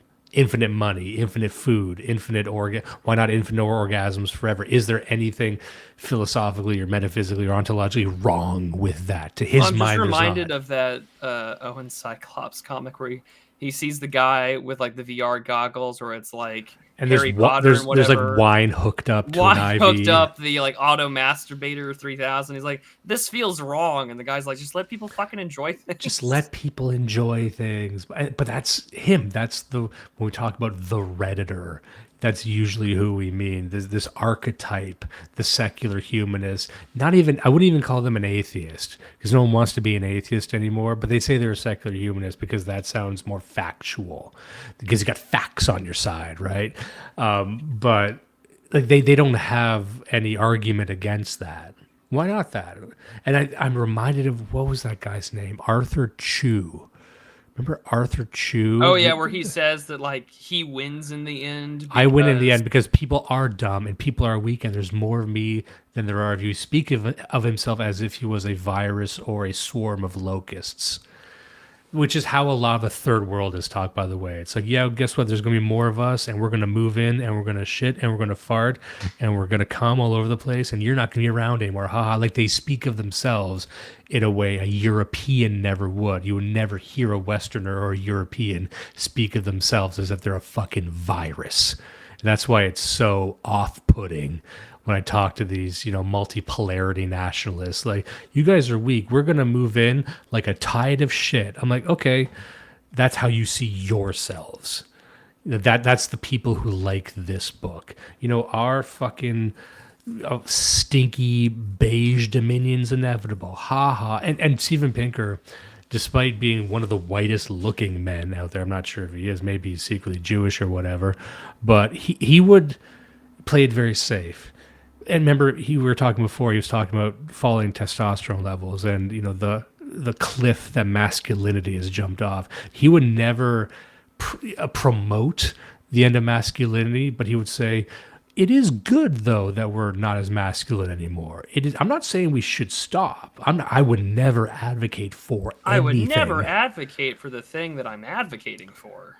Yeah, I would never advocate for a single fucking thing, but I will say it's the data shows, the graph seems to indicate that leads to less murder, so that's good. Because everything he does is data points, so anything that drives murder down is good. So putting chemicals in the water could do that too. These are the types of people who would be okay. They say, okay, overpopulation is a problem. I'm not saying that we should put chemicals in the water that kill sperm and make women's ovaries dry up, and then we spend a few years, no one's having kids, and everyone starts killing themselves. I'm not saying the children of men was a good thing. But if it just happened, I might be so happy. Nice? You want to talk about like a feminine way of expressing yourself. You want to talk about like, I feel like that would be good. Can we all agree that it would be good? But no one should do anything. But if it happens, I feel like that would be good. That's how he would approach every fucking thing. He would. And I mean, that's the thing that sort of kills me about this is that also, for the record, I hate that movie with a fiery passion. Because it's such anti-white, anti-European resentment, whereas like the book itself is actually this really good commentary on like the death of like traditional Christian Britain, written by a woman, mind you. Everyone, take a break. Okay, Steven Pinker's Jewish. I get it. Sorry, I got this. Everyone's got lesson learned. Never suggest it before you get early life checked on stream. I ignored the first rule of being online. Assume everyone is Jewish and every woman is trans. I apologize. I'm so sorry. Everyone is Jewish and trans online. Then guess what? You didn't know this? I found the never be wrong potion and I just took it. Forget the fucking fountain of youth. Forget the longevity. Forget the fountain of youth. Forget the tree of good and evil. I need the never be wrong on the internet fruit. I want to take the being right every ass time potion. Sorry, I got. You can only take that potion, but you can never get married. Well, look, now they're asking if I'm Jewish. This is exactly what I do. Define. That's a very camp-bot answer. Look up the define Jewish, define dimes, define define early life. Like what's define anything? Wikipedia. Sorry, I couldn't help myself. I could not help myself. I was being bad. So he gets into this part here. How long have we been going for? Like an hour. Oh, it doesn't matter. We can keep tearing into it. There's this really interesting part here where he talks about this would be the main criticism against the Enlightenment, or what I think makes the Enlightenment special was that it was a very distinctly European phenomena. The Enlightenment did not occur elsewhere, and he's got to reckon with that. And he says, because he's trying to say what of these tribes, right? He says people are by nature illiterate and innumerate, quantifying the world as one, two, or many, and by rough guesstimates. They understand physical things as having hidden essences that obey the laws of sympathetic voodoo or magic rather than physics and biology. Objects can reach across time and space to affect things that resemble them or had been in contact with them in the past. Remember the beliefs of pre-scientific revolution Englishmen. By the way, I also think that is true, so fuck you. They think that words and thoughts can impinge on the physical world in prayers and curses. Well, they can, by the way. Anyway, they underestimate the prevalence of coincidence. No, I don't. Is it a coincidence that you're fucking gay and Jewish? They generalize from paltry samples, namely their own experience, and they reason by stereotype. Again, reason by stereotype. The most effective form of like evolutionary discernment we've ever made. What's another word for stereotype? What is it? It's called trend. Should we say let's stop saying stereotype, let's say trends. If you notice, there's a statistically significant portion of people, you know. Yeah, it's a frightening trend among blacks. Are there certain graphs we're not allowed to look at? Projecting the typical traits of a group onto any individual that belongs to it. Well, I mean, that's what you want, because you want But also, every study that we show about this is that even if you generate false positives, that's still evolutionarily more healthy than assuming, the opposite. I like he says, projecting the typical traits of a group onto any individual, whereas he just said that humans by nature are illiterate and innumerate and believe stupid things and they're superstitious. Like, no, I'm not going to make any generalizations about a group. I would never make generalizations, but oh, by the way, all you like dumb religious retards over there. Thank you, Mr. Pink. You're very cool. It's such a George Carlin way of going about it, which is, an individual is smart. I'm so glad he died before like Twitter was big. I said it. Would that George Carlin die several times? Bring him back, kill him again. My suffering is that I could only be alive for George Carlin's death once. It's the Nathan Hale, epitaph. I regret that I have but one life to give for my country. I regret that I have one life just to watch George Carlin die once. I used to dislike Bill Hicks. As I've aged, I've become more ambivalent on Bill Hicks. As I've aged, I really don't like George Carlin. I really just everything about him, his essence. I don't want to say he's a representative of your generation, but like he's the epitome of this phenomenon that these guys I think believe, which is like everyone in the world is stupid except the people in this room right now. You're the smart ones. And that's it. Because you're listening to me, and I want to make more money. Yeah, people are stupid except you right now, who paid me. People, don't you hate people? Stupid idiots. Are we not allowed to know his translation? No, everyone's stupid. The inheritor of that is Bill Burr. What do I know? I'm just a dumb retard, and it's just like, well, yeah, we know you're dumb. Look at your wife. Here's my opinion. I got an opinion here for 15 minutes. What do I know? Oh, shit in your hat. You're stupid. Oh, you have an opinion? Oh, you're an expert. You're an expert on it. You had a thought. You saw a thing and had an opinion. Fuck you. You're not allowed. What do I know? Go eat a shoe. Fuck. Just like a guy who's got the strongest opinions, but then also says no one's allowed to have opinions. Like, what is that type of guy? Has that guy existed across time, or is that just do we get to enjoy that? Why don't we get to have crucifixions? Why don't we get to have the brass bulls? You put people in and you just cook them and you hear them scream and the kids go, yay, yay. The bull sounds. That used to be before we had Santa Claus. We can have both. We could fucking walk and chew gum at the same time. We could have Santa Claus. We could have Bill Burr burning to fucking death in a giant bronze bull. We could do a lot of things. We could all have Bitcoin too.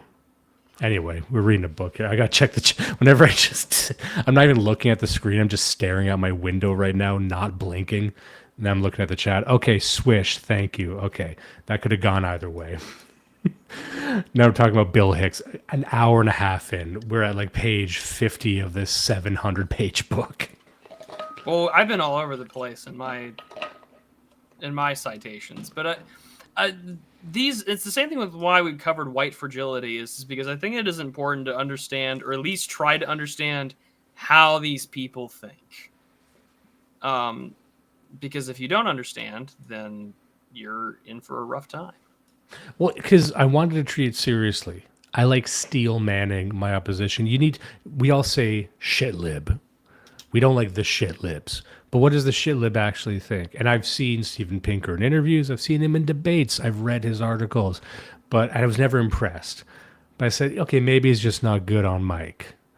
Not everyone can be us, Prude. But let me look at this successful, widely read author, highly praised author, and see what's in there. What am I missing? I'm always asking myself, what am I missing? That's why we read the leftist literature. Maybe I'm wrong.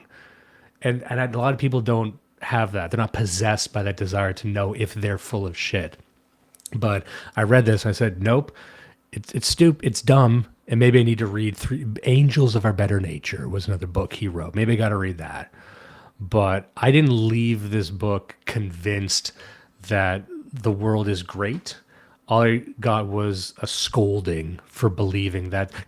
And this was the same thing I got from like the e-acceleration movement. It wasn't that I was wrong. It's that I'm an impediment to their utopia. That me casting aspersions on anything they say or any individual, like I'm anti-progress. It's my fault and the fault of people like me that their perfect world isn't, that they're not living in the Foundation series, that we just haven't given enough credit and capital and praise to scientists or innovators, except the bad ones, right? Because now there's bad. We should have given everything to Elon Musk 3 years ago, right? That perfect Reddit scientist guy. He does cool things. He makes a flamethrower. He gets into a submarine war. Wow. Yippee.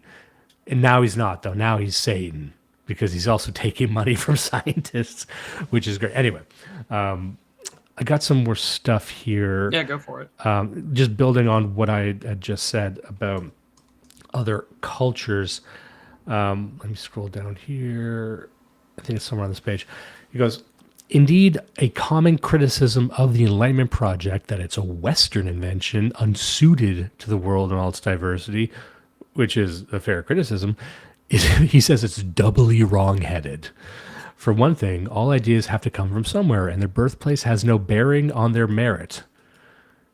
What a frustrating thing to say. Just it's ideas. It's almost like Nassim Taleb, who I otherwise like, and I think he's right in his sort of black swan out sort of territorialization of discovery, understanding that there are known unknowns that are waiting to be discovered, and we just haven't discovered them yet.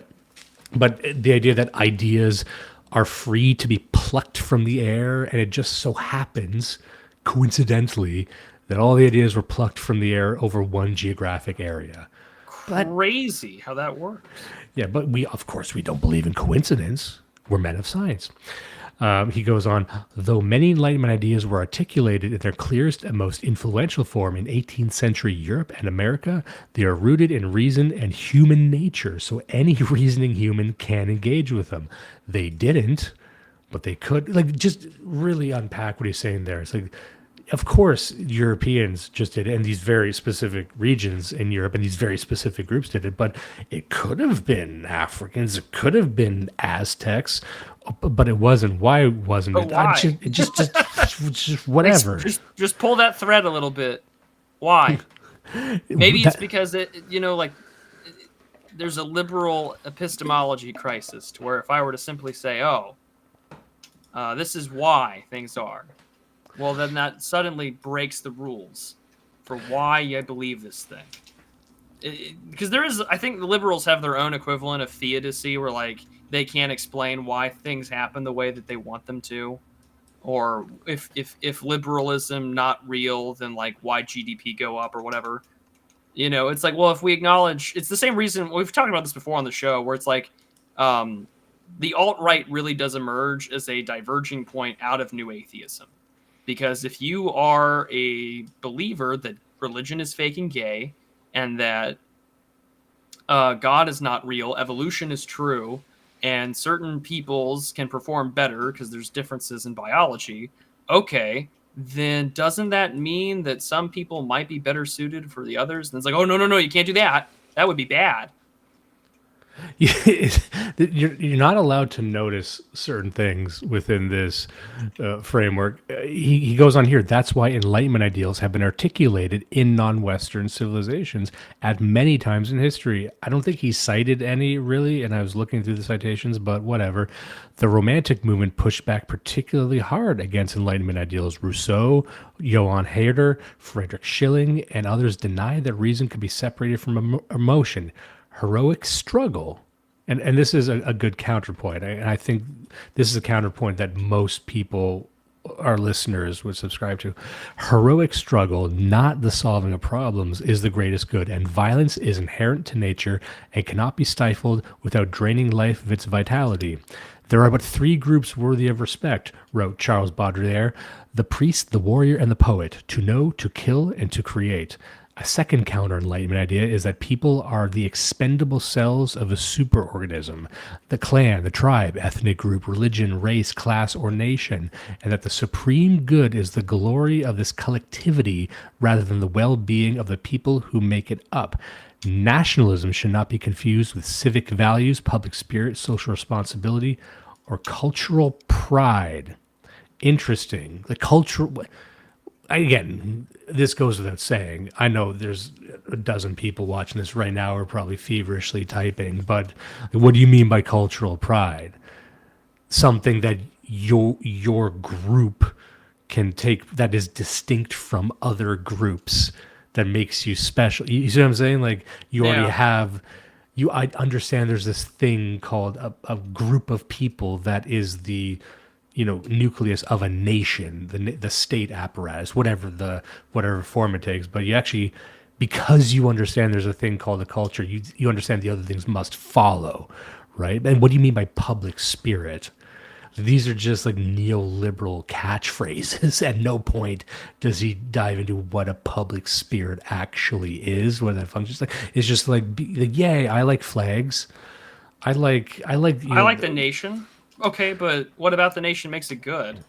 Like, it's the ship of thesis, right? Like, you can't automatically assume all of a sudden, well, like, we're gonna fix the problem, and if everyone came in and we slowly like changed the nation, like, as long as the ideas are there, we'll be fine. Like, this is something that like Charlie Kirk got more or less like griped for, not just like a month ago, where he was talking about like the American like government being like mainly Indians or whatever, and he was like, oh no, it'd be fine, we'd be okay. And everyone's like, no, because it would cease to be America. Like, what are you talking about there, Charlie? I just love record deepness here. Enlightenment ideals have been articulated many times in non-Western civilizations. Doesn't name one. I just want to highlight that. Like, I was expecting an example from, I don't know, some Chinese dynasty 500 years ago. Give me the Huns, the Vikings. Give me Genghis one. Khan was actually a very popular liberal Enlightenment degrowth. Eric the Red was the ultimate fucking Kurzweil curve guy. Fucking. But I loved that him explaining sort of the counter-revolution, and I really think that most people watching would subscribe to that, the belief that violence is inherent in nature. You can never really excise it from the human experience, just like you cannot really excise death and all of the pain, but also beauty, and also how we define the necessity of sacrifice and even childbirth, replication in the face of death, things like that. And also the priest, the warrior, the poet, to know, to kill, and to create. Like, these are, I like all of these things more than this gay secular humanist nonsense, which does not inspire you. And I think that's really what he's trying to do here, trying and failing. He is trying to inject vitalism into the secular humanist project. I don't think you can, because if I were to explain this heroic struggle section that I just read to a fucking 10-year-old, he would get it. He or she would get it. They would think that's very cool. They would be inspired by it. They would want to do great things with that. If I explain to them secular humanism, it sounds like fucking gay-ass homework. It doesn't drive you to do anything. This is not inspiring. It's not energizing. It's not electrifying. So what is it? And it's him trying to say, well, this thing can also be your faith. It can be your everything. I'm like, it can barely even do its one thing it's trying to do now. I think it was Mark Trouble in the chat. I threw that up on the board at the start, saying that the scientific world has been rocked in the recent decades by a replication crisis. I was just about to bring that up. Nowhere in this entire book does the replication crisis get mentioned. And I think that's particularly interesting because, of course, that is a relatively new phenomenon. But also, you would expect that might be a bit of an important counterclaim to address here. It's like, oh, actually, we have to deal with the fact that no, with also the advent of AI, people are just making up bullshit and talking about it for whatever reason, and that gets peer reviewed and accepted. And it's like, well, that's a bit of a concern. Like, why is it that like a lot of Asian countries, or especially like India and China, are just creating like bullshit AI models for their papers that get accepted in these shady journals? Like, that's interesting. Huh. Maybe that's a problem about like our current system of Enlightenment experts. I want to keep going because I'm going to try and cram as much into these last little bit as we can. Let me see here. I think it's on this page. It says, most people agree that life is better than death. Health is better than sickness. Sustenance is better than hunger. All these things can be measured. If they have increased over time, that is progress. I'm saying this to define what he means by progress. And he sees it as a very graph-intensive thing. If line goes up, then life equals better. Now, many listeners, many viewers understand what was that Mark Twain quote? There's lies, damn lies, and statistics, I believe it was. Yeah. Like you can tell any story you want with data points. You can define the axes however you want. You can tell a very convincing lie. This goes without saying. So you would think that an intrepid reader of this book would understand that. Like, you're not going to sway me with a fucking graph. You're not going to sway me with just a footnote. Like, actually explain it, which you can't do. But continuing on here, it says, all these things can be measured. That is progress. Granted, not everyone would agree on the exact list. Interesting. The values are avowedly humanistic and leave out religious, romantic, and aristocratic values like salvation, grace, sacredness, heroism, honor, glory, and authenticity. But most would agree that it's a necessary start. And here's a shocker. The world has made spectacular progress in every single measure of human well-being. Here's a second shocker. Almost no one knows about it. Like, that's the book right there. Like, did you know everything's better? Everything's the best? Here, I got this one fucked up fact. No one's happy because no one knows how great it is. And it doesn't scream to him that those things he listed, salvation, grace, sacredness, heroism, honor, glory, and authenticity, are not present and not addressed. Maybe that's why people are miserable. No, pish posh, poppycock, because he is subtly implying that's not important. That's an afterthought. Who gives a shit about sacredness? Who gives a shit about authenticity and meaning and purpose? Because we got more calories, and this is what I wanted to say. He's got this graph. I don't think I wrote this one down, but I'll just explain it right now. Take my word for it. He says at one point that the amount of calories consumed per person has gone up exponentially over the past 100 years, right? Therefore, world hunger is at an all-time low. Therefore, what the fuck are we complaining about? Now, if you just ponder that for a second, really ruminate, why are you measuring this in calories? Are there other measures of health? Because all that, what that tells me is we've innovated more ways to pack more calories into smaller morsels of food, which is just saying, oh, we eat more corn syrup. We eat more rice. We've injected more hormones into more fucking things. Like, we don't define our health by calories per fucking capita, you maniac, you evil, twisted retard. And this is where I see that. I'm like, oh, you're a dumb faggot piece of shit. Oh, you're my enemy now because you threw a calorie graph. I mean, you're hoping that I didn't notice, that we don't live in the world, that you and I aren't people that walk around every fucking day saying, why is everyone fat and dying? Why is everyone miserable? Why is everyone's bones falling apart? Why is the sperm rate cratering? Why aren't people having kids anymore? Why do people feel like they're insane because of all the environmental chemicals? Well, you know what? That's actually good. It's good because all of those things were consequences of more chemical calories per food. And here's the crazy thing. You don't know how great that is. That's what this stupid motherfucker's telling you in his book. And he got rich off this, by the way. He's rich and dumb. He's a rich, dumb cunt. And he's telling you that you're dying, but aren't you happy? Isn't it better to die miserable and happy? That's what he's telling you in this book. Anyway, time to glance at the chat to see if any of that landed. What do you think about that?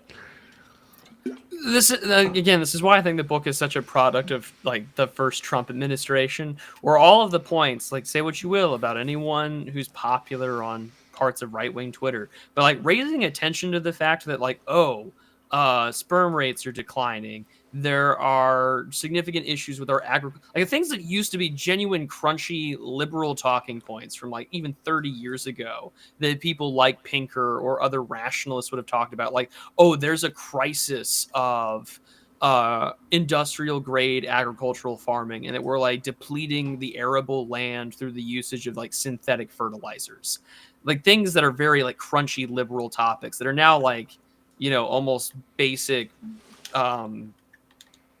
raw egg nationalist talking points, where it's just like, well, these problems never got addressed, and you're supposed to tell me that like the world is actually doing pretty fucking good? No, I don't believe you for a second. No, I agree completely. So I'm just getting to some of the chats here. Again, like this, like you had said, this is what's so frustrating about reading books like this, which is it's telling you that your lived reality is wrong. Like the arrogance. Don't believe your lying eyes. Don't believe your lying eyes, your lying pancreas, your lying knees, your lying fucking... Your lying testicles. Like, come on. Do not believe your lying soul and balls. You know, trust your gut. Well, my gut tells me that you're full of shit. My gut tells me that I need to be eating more fats and less slurry that you pumped into my water. That's supposed to make me calm. It makes my teeth whiter, but also fucking calcifies my pineal gland. Thank you for that. Thank you. I want my third eye opened. Oh, I want my third eye and my fourth mouth open. Huh? What? It's late. It's late. I don't know what I'm saying. I'm trying to... Okay, you know, let's do a graph. Let's go to the graph. Throw it up on the... I want to buy a vowel. I want to buy an I and an E, and then I'll just guess my content. This is what I was talking about. Just the calories per person per day. Look at that. Up. Isn't it exciting? And also there's the United States, then world, then India. I love when India just starts. India mentioned. Here's the thing. If you want to talk about the Enlightenment, you want to talk about how ideas can be plucked from the trees, man. I don't know. Why did India just start counting things in 1940? Why did we start in the 1700s? Why did this one area start counting things way earlier than even more ancient peoples? You know, how many calories per day does India get? They get a lot of fucking calories. They're all skinny fat. An entire nation of skinny fat. They're shitting all the time. You're not going to tell me that they're not getting the necessary calories to fill an ocean with turds? Are they healthy? Are you telling me? Oh, also, like their growth is stunted. Like Indian men are getting shorter. Like, tell me, like that's a good thing? No, it's not. I mean, not if you're Indian, but I mean, maybe if you're an Indian woman. But like, still terrifying. No. Am I not supposed to be worried about that? That sounds like I should be concerned. Oh, Evan here is likely a European, saying, how the fuck do people eat 3,400 calories a day? I don't believe it. Sir, if you want to have a good time with that, please go to the Dunkin' Donuts menu and look at the calorie count. So what Belgian fingers type that post. Like the Europeans, like, how do you eat? How do you eat 3,400 calories? Like, oh, dude. There's a reason why my country is known as the fat place. It's so easy to eat a stupid amount of calories on accident. Like if you ever go to Europe and you're eating food that you think is bad, but it doesn't feel bad anymore, you realize, oh, they make the bread different here. They don't put fucking aborted fetuses in the bread. in France like they do over here. You don't know what cockamamie scheme you're eating today. Let me just move on here. Hold on. He goes at he defends democracy for a while here. I don't even know if I want to defend all that. He's defending market economy. You don't need to defend that. Centrally I planned. think democracy can defend itself. Yeah, I think. Why is democracy? We can vote on it, guys.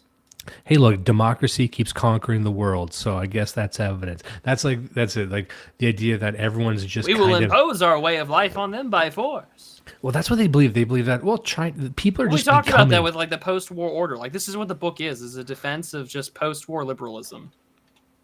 You know, he goes into inequality here. Maybe I'll just read this. This is interesting. He actually defends inequality, saying it doesn't even matter. He says, narratives about the causes of inequality loom larger in people's minds than the existence of inequality. That creates an opening for politicians to rouse the rabble by signaling out cheaters who take more than their fair share, welfare queens, immigrants, foreign countries, bankers, or the rich, sometimes identified with ethnic minorities. In addition to effects on individual psychology, inequality has been linked to several kinds of society-wide dysfunction. Either way, I suspect that's less effective to aim at the Gini index as a deeply buried root cause of many of the social ills. The simplest narrative of the history of inequality is that it comes with modernity. So it's interesting there. He's saying, you know, people get blamed for inequality. Our advanced quality of life is because of modernity. You know, people are always blamed. They're blaming the poor welfare queens. They're blaming the immigrants. They're blaming the billionaires. So do you just, here's the thing, like, do you believe that classes exist at all? Do you believe income brackets exist at all? Like, what are you saying with that comment? So yeah, there's inequality, but it doesn't really matter. I'm like, you can't just, okay, look, I'm not trying to be a Marxist here, but I think it matters. I think you want to see a graph? I can find a graph that shows you that violence increases when sharp economic inequalities placed side by side. If a country is relatively poor, it will not be as violent as a nation where you have mansions right next to favelas. There's a graph for that too. What does that mean? Well, equality they're just wrong. Brazil is bad. Yeah, why? There's your hot take for the evening. Brazil, not so great. Oh yeah, Hazel here, 2,600 calorie milkshake. Yeah, I wasn't kidding when I was talking about go look at the Dunkin' Donuts menu. You can have 2,800 calories for breakfast. Well, because you can look. I used to drink more energy drinks, but I drink the zero sugar ones because they're like 10 calories or whatever. But you can easily you can pound an energy drink that's 260, 70 calories. I saw some slop on Telegram earlier today where it was some large-breasted blonde woman. It was like, gentlemen, the calorie count, and it shows like one Starbucks drink, and it's like, this is 400 some odd calories. But like, and then she pulls out a dozen like white monsters, and she's like, "This is just a couple of hundred." You know, it's true. It's like, okay, very, very true, true. It's a good and true thing, but it's that people stop drinking just coffee and started drinking sort of like iced coffee macchiatos. Like so, like I worked in Starbucks in my junior and senior year of high school, and the red pill for me was I am making man children. Arrested development women, their fucking milkshake that they need to live. It's a treat. It's a treat. It's a little treat. You know, it's a little treat. I get a flavor shot. I get sprinkles. I get SSRIs in there. It's a big, cool treat. It's so far from coffee a lot of the time when you get these like iced cappuccino, whatever the fuck. It's like, it's a caffeine delivery system. You might as well just inject caffeine into an ice cream cone. You might as well just take a caffeine pill. That's it. Just take caffeine pills. You just take caffeine. Just take the Prevaritin, and like we'll be on our way. Thank you, honey. It's also great if you work out in the morning. Like if I don't work out in the morning, I feel drained. If I do, I'm like, oh, I can take on the day. I'm gonna crush a couple monsters anyway, just for the heck of it, because I need to operate at maximum violence. I'm not committing maximum violence, but I need to be capable of it at all times. I need to feel like I'm capable of it. This is why we need to implement my traffic solution policy. The final traffic solution? Yeah, this is so. Do you want to hear it? Have I told you this story before? No. Okay, chat. You're in for a good time. So every time, this is my policy to correct traffic and to reduce traffic congestion and to make drivers in America more polite. So every year, you have to get your vehicle inspected or you got to get your registration renewed, right? And so my policy is that every time that this comes, you are given at the DMV an RPG-7 with exactly one piece of munition, one RPG, okay? You can use it in your vehicle anytime you fucking want when you're driving. It could be on the road, it could be getting out of your parking lot, it could be dealing with pretty bad congestion. You get one shot. However, you can't re-get another rocket until you get your car inspected again in a year. Until you get shot with a rocket, then you get. Well, see, that's the other thing. So all of the low impulse, low IQ people, they are going to use it, and they're going to kill themselves, other dumb people, gangs, and other undesirable types. It's going to be great. Now, on top of this, you now implement a government jobs program for construction for the renewal of infrastructure. Also, the DoD is really going to like this because now you are studying the impact of American architecture on the usage of explosives and RPGs and what that might look like for war. So all this is taking place. The well-polite drivers, they're going to be more polite. They're going to be tactical about it. The ghettos are going to be, ethnically cleansed because they're going to kill each other with RPGs. And you're creating a jobs program in which gets people well-paying construction jobs, repair it, courtesy of the U.S. Army Corps of Engineers. It's going to be a good time. And wow, would you look at that? The country all of a sudden has less low-impulse drivers, less reckless people, and the people who don't have legally registered vehicles, i.e. immigrants and poor people, well, they don't have access to this, which means they get caught in the crossfire. Like, this is the Jonathan Swift modest proposal of the 21st century. And this is how you cure traffic. See, Prude is a policy papers type guy. He's got these great ideas and he can articulate them in a highly effective way. Me, I'm simple. I hear a plan that puts more rocket-propelled grenades in the hands of honest ham and eggers across the country. I'm for it. You don't got to convince me anymore. From the jump, I liked this idea. I've never heard a good idea. Fix. It's a simple fix. Life can be simple, guys. You want to talk about, happiness has gone up. Have rocket launchers gone up? Listen, I'm a simple guy. I think that the Bhutanese were right and that the gross national happiness metric is good and that we should really investigate it more often. And I think that, an RPG-7 on your way to work is a good idea. Yeah, imagine giving the guy who drives your taxi cab in New York, the guy who, when he talks, makes it sound like he's got a lot of sense, some Greek guy that really wants to just take on the world. He's probably got some good ideas. Well, bam, now he can really put those ideas into action. You're not going to hear this coming out of the likes of Klaus Schwab, who apparently was dragged into the grave with the Pope, from what I've been parsing. I heard he resigned from the World Economic Forum. I like my thing more. I just heard he died. I reject your news and substitute. It came to me in a thought. See, that's. I think I put that out in a tweet a while ago. I said when James, who was it? Adam Savage said on MythBusters, "I reject your reality," and I substitute it with my own. He's really just talking about modern liberalism. Oh, you know what? Like, let's see if I got another couple things here that this one stuck out at me. So, get ready, everyone. Humanity does not suck resources from the earth like a straw in a milkshake until a gurgle tells it that the container is empty. Instead, as the most easily extracted supply of a resource becomes scarcer, the price rises, encouraging people to conserve it, get at the less accessible deposits, and find cheaper or more plentiful substitutes. Indeed, it's a fallacy to think that people, quote, need resources in the first place. So there's a few times I think we just need to repeat this. These are good just on their own. These sound like something that these are very Chud-like. Guys from my community would say as like an ironic bit. It's a fallacy to believe that people, quote, need resources. They need ways of growing food, moving around, lighting their homes. It's a fallacy to think that you need calories. Like just having these notes and comparing them side by side is so great. I have to assume most people just didn't read the book, or maybe they did, but like people just kind of say, "Oh, this is a thing that says things are great." But has anyone fucking read this thing? Nobody needs resources. Nobody needs oil. And So- and it's also funny that it's this that whole thing is explicitly about oil, and it's like, well, we just covered that. And it's like, oh, you mean that resource that's this occultic blood of the demiurge in the Middle East? What? Oh, No you mean way. the demon lubricant that Yeah, the demon lubricant for the solar anus? What? No I don't way. hear holy space brought up in this at all, and that is a massive blind spot. What does Steven Pinker say on Spinal Catastrophism? What say We you? need to know. We need to know. What say you, Pinker?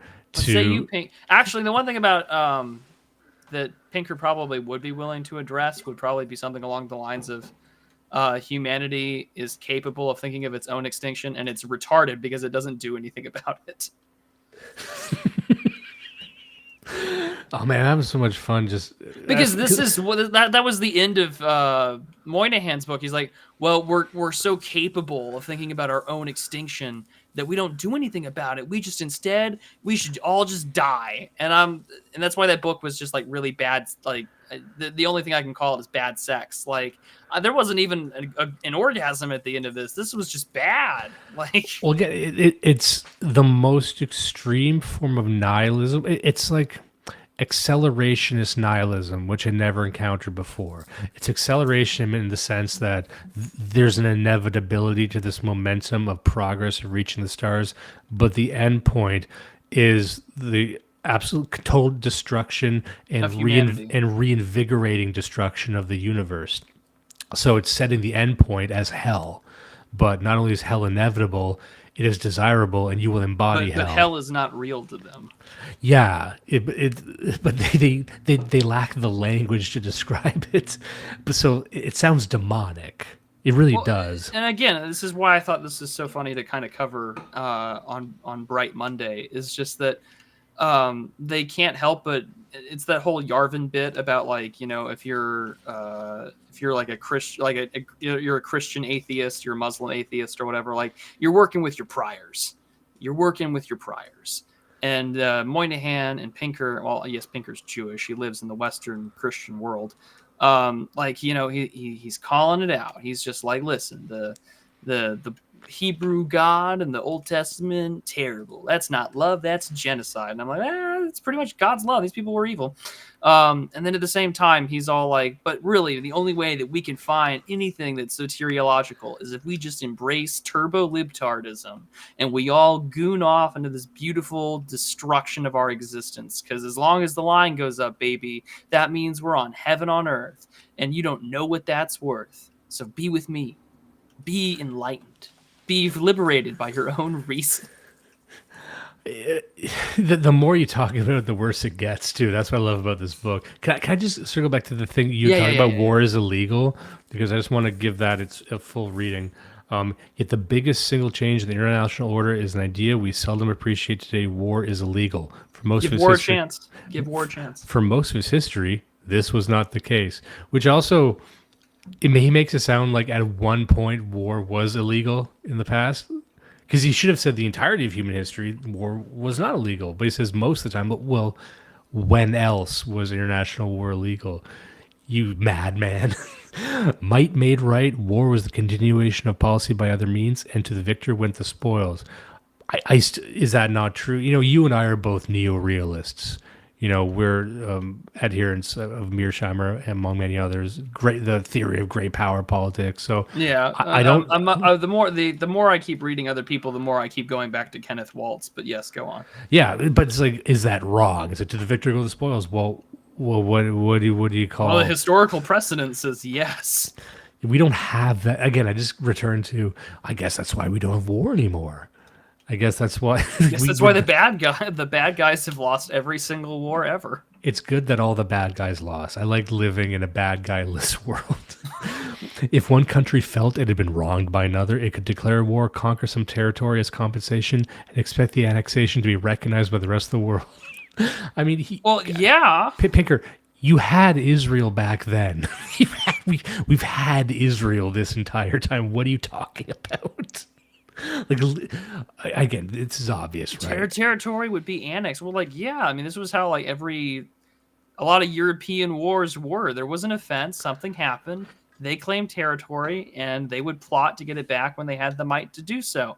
I mean, hello, Alsace-Lorraine, anybody? Like, going once, going twice. I'm asking questions. Like, wars happen for these reasons. And yeah, like, Victor went the spoils, and whoever got their ass handed to them got fucked over. Like, this is true. Oh, we don't do that anymore. Yeah, we do. Do you want to hear a dumb, useless idea of how to fix the world? He says, here is Eisner's one-sentence summary of how to halve the homicide rate within 3 decades. They figured it out. They figured out how to get rid of half of all the homicides. What is it? What is it? Quote, an effective rule of law based on legitimate enforcement, victim protection, swift and fair adjudication, moderate punishment, and humane prisons is critical to sustainable reductions in lethal violence. The adjectives effective, legitimate, swift, fair, moderate, and humane differentiate his advice from the get tough on crime rhetoric favored by right-wing politicians. By the way, I don't think any right-wing politicians has actually said torture prisoners, but it sounds like, you know, the closest we've gotten so far is that one California mayor who was like, give the homeless all the fent they want. You could be mistaken for thinking the most liberal policies you've ever heard are right-wing schemes to just kill everyone they don't like. Like, well, that one I think that everyone was saying that was a Republican mayor, and if so, I'm impressed. Not that I endorse like the mass killing of anything, but like, I mean, if that's your policy, man, I'm a little impressed that you were willing to be like, just give the homeless all the fent they want. Well, that's someone finally said it. That's sort of the hidden purpose of accelerationism, I thought, which is that, okay, I'm convinced. What did you think the vibe shift meant? The vibe shift is, it's like, oh, I think, like, if you're a true accelerationist, you should be trans. Like, if this is stupid and it's going to destroy society, so I should want more people doing it so society collapses, right? But also, it's like, yeah, everyone should be trans and on fentanyl, right? Like, that is accelerationism. That's why I'm not really an accelerationist. I'm an effective accelerationist. I'm for the effective distribution of fentanyl to the homeless. It's like, I'm an accelerationist. Oh, you like the effective? No, I'm an evil accelerationist. I just want bad things to happen to everybody. So where are you on the quadrant? I'm on like, what's the most evil part? I'm just an evil guy. I had this big long come to I'm Jesus. really inspired by Unit 731. I had a come to Jesus moment. And Jesus said, you should. Well, you see the timeline right now, and I just feel like I'm in a come town bit from 8 years ago. Oh, Dime's giving the right too much credit. What does that mean? I don't. Which insane thing that I just said are we disagreeing with? That everyone should be trans and on fentanyl, or that we should just be an evil accelerationist? But yeah, anyway, just here's what they think. You can solve the crime problem. Crime is a problem in America, the land of plenty. What do we do about crime? Well, you know what? You need swift justice and fair courts, and you need to solve crime. Well, how do we solve crime? That's racist. Yeah, how do you solve crime? Well, you solve it is what you do. Gosh darn it! Yeah, there's no gosh darn it. I wish I thought of that sooner. Just dummy from Fargo. Well, gosh darn it! You gotta get in there. You gotta get your hands dirty. You just gotta solve the crime problem. Don't you just know? Okay, so how do we do it? How do we? Swift system of justice and a good kick in the pants. You gotta roll up your sleeves. You gotta be willing to get your hands dirty. You know, people don't work a full day anymore like they used to, and you gotta. They're not even in school for 5 days a week now. You got the block system in 4 days. You gotta people don't put their pants on one leg at a time anymore. Just a dumb bitch who doesn't know how people put on pants.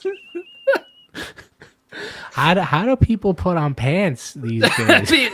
Could you imagine just like I would love that idea of just like William H. Macy trying to get his money. He's just like, I'm an evil accelerationist. That's why I'm feeding this guy through the wood chipper. I'm an evil accelerationist. I put my pants on inside out. What the fuck are you talking about, Bezos? Pesos, what the fuck you do? You took too much Ambien. You took too much Ambien and you put your finger on the button. I think we would have gone halfway through this book, but believe me when I tell you, the audience, that it really just repeats itself. You can predict. It really does. And you can read this in one sitting. That's what I did today to prep for this book. Was I read it during my lunch hour, and it went by so quickly because many of the arguments he made in the previous chapters are being relitigated in other chapters, cross-referencing and overlapping with one another, which is what you do when you're trying to make a cohesive and narrative argument for whatever it is you're trying to prove. What's interesting is I think you could take this entire book, feed it into an LLM of some kind, because the book is written in an argumentative way. It's written to address you, the listener of this show right now. So the chud. Most of the book is him trying to imagine opposition to his position and answering it. So you would say, so just don't even read the book. Try and just come up with what you think Steven Pinker would say. So you'd say, well, Steven, everyone's miserable now. And then the response, just picture it, would say, nuh-uh, they're not, or they're stupid. No. And I think crime has gone up. Well, that's because we haven't legalized crime yet. He says that in the book, by the way. He says that, well, drug crime's a problem, but I think we've seen success in legalizing drugs. And of course, he never advocates for it, but he says that could be something we could explore, and maybe we destroy the black market. So it's you could imagine that if you have any understanding of how these are very Barack Obama ideas. He's just like, well, if we perpetuated alternative crop development, and if we were to talk about all the things that we need to do in order to fix the problem, then, well, by gosh, you're just going to know that by doing it this way, we're actually going to solve the crisis. And it's like, well, no, you actually haven't told me how you're going to solve it, other than these platitude policy positions I hear every 2 years from Democrats. That's it. And I get it. You're lamenting the fact that in the moment you're writing this book, Donald Trump became president. I get it. You're angry, you're upset, you're hurt, you want to vent, you want someone to talk to make you feel good. That somehow, the world that you want can happen. And in fact, the people who might have voted for Donald Trump and thought differently about the world that they knew, well, actually, if we just show them this book, they'll know that the world is not so bad. But no one's going to believe you because you hate these people. This is the thing about all of it that it boils down to for me that I always find irritating, is it's just you hate us. We know that you hate us. If you had it your way, it didn't matter what your liberal priors are. You would press the button that said exterminate every middle American chud on earth. I get it. That's your position. I just be honest. Don't tell me that your vision is going to be better. This is the thing I hear so many times from people that Dave the Distributist will argue with. He'll just be like, well, clearly we need to make the world a better place. And if we do it this way, then we're going to find the right policy, the right solution, and this is how we're going to do it. And they're trying to convince you that their side is actually better for you. And it's just well, on a root cause level, epistemologically speaking, you want me dead. There's no way I join a cause that advocates for my own destruction. And also they do it in a feminine way. They'll never say, I want you dead, but if you died, I feel like that would be beneficial. You would be remembered. No, I wouldn't. You would rejoice. Because you want to talk about evil. I interpret this graph as evil based on the stats that we know, the facts and figures that we're all aware of. I don't need to litigate that right now, but this graph before us right now is U.S. hate crimes from 1996 to 2015. Of course, anti-black hate crimes are somehow ranked the highest. Anti-white is, of course, below anti-Jewish. And so this is so divorced from reality. You know what I mean? Yeah. How do you define a hate crime? The FBI, I know for a fact, and I think everyone watching this knows precisely where he's cherry-picked the numbers, precisely where he's concocted this fucking broken line of horse shit in front of you. But why did he put this here? Just to express to you that white people have nothing to complain about. Also to say that violent crime has been going down, but, of course, white people experience it the least. Right? And I look at that and I say, if I accept that you are an educated man, an intelligent man, and I do, I can only interpret this as hostile to my existence.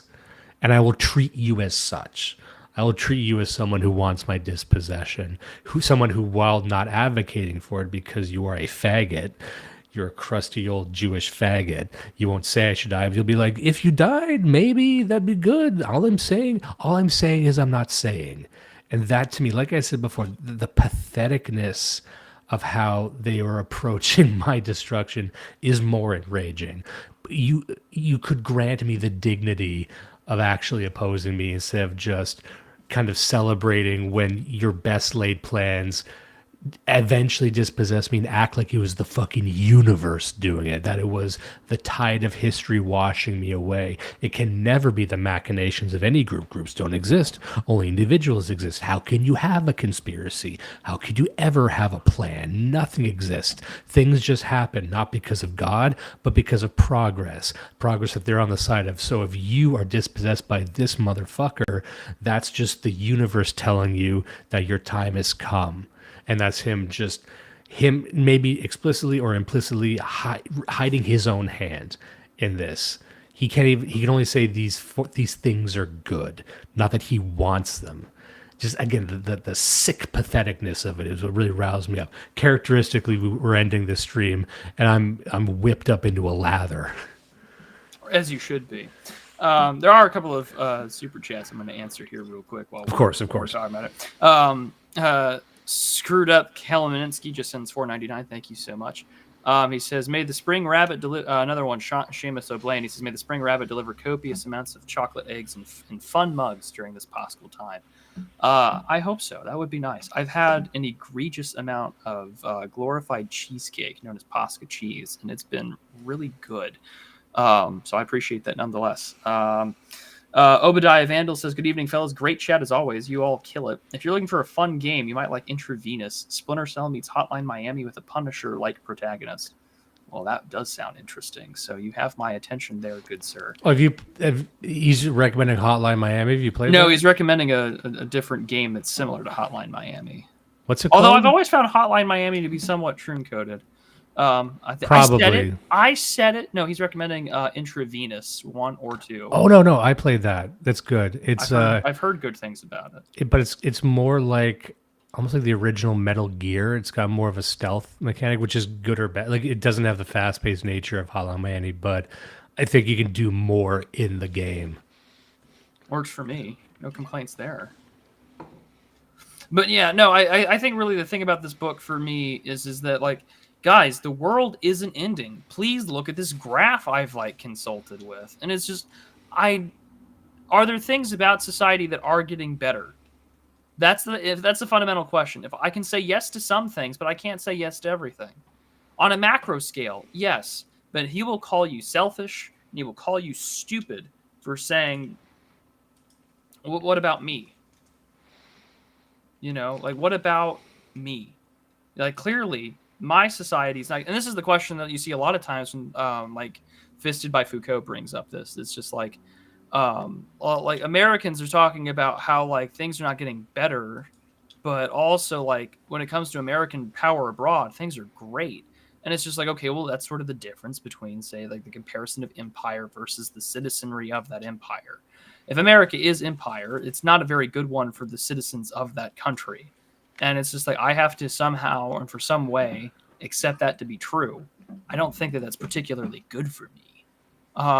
But hey, that's sort of the way we're dealing with this discussion, which is a little frustrating in its own right. But well, you raise a good point there, which is the divergence between us and someone like Pinker is a complete different understanding of what the qualitative aspects of life. What is the good life? We define the good life in a completely alien way to how he defines it. You know, we would see struggle, suffering as maybe not something to be desired, but something in reckoning with those things. We find something that is uniquely human. We find beauty in these sorts of struggles. He said the purpose of life is to exterminate struggle entirely. But I think that's something that we're pretty good at articulating on our side of whatever spectrum it is that we're on. That I think we have a firmer understanding of what the good life is, and I don't even think he's got the best understanding of what he thinks the good life would be. He speaks in very airy terms. He speaks in in vagaries, right? Just like, can't we agree that more is good? So like, we're actually pretty specific on what makes the good life of a man in perhaps a family formation, plus land, plus living in balance with nature. You know, like we're very tactical about what we want, and they're not. And I think that's what makes them dangerous,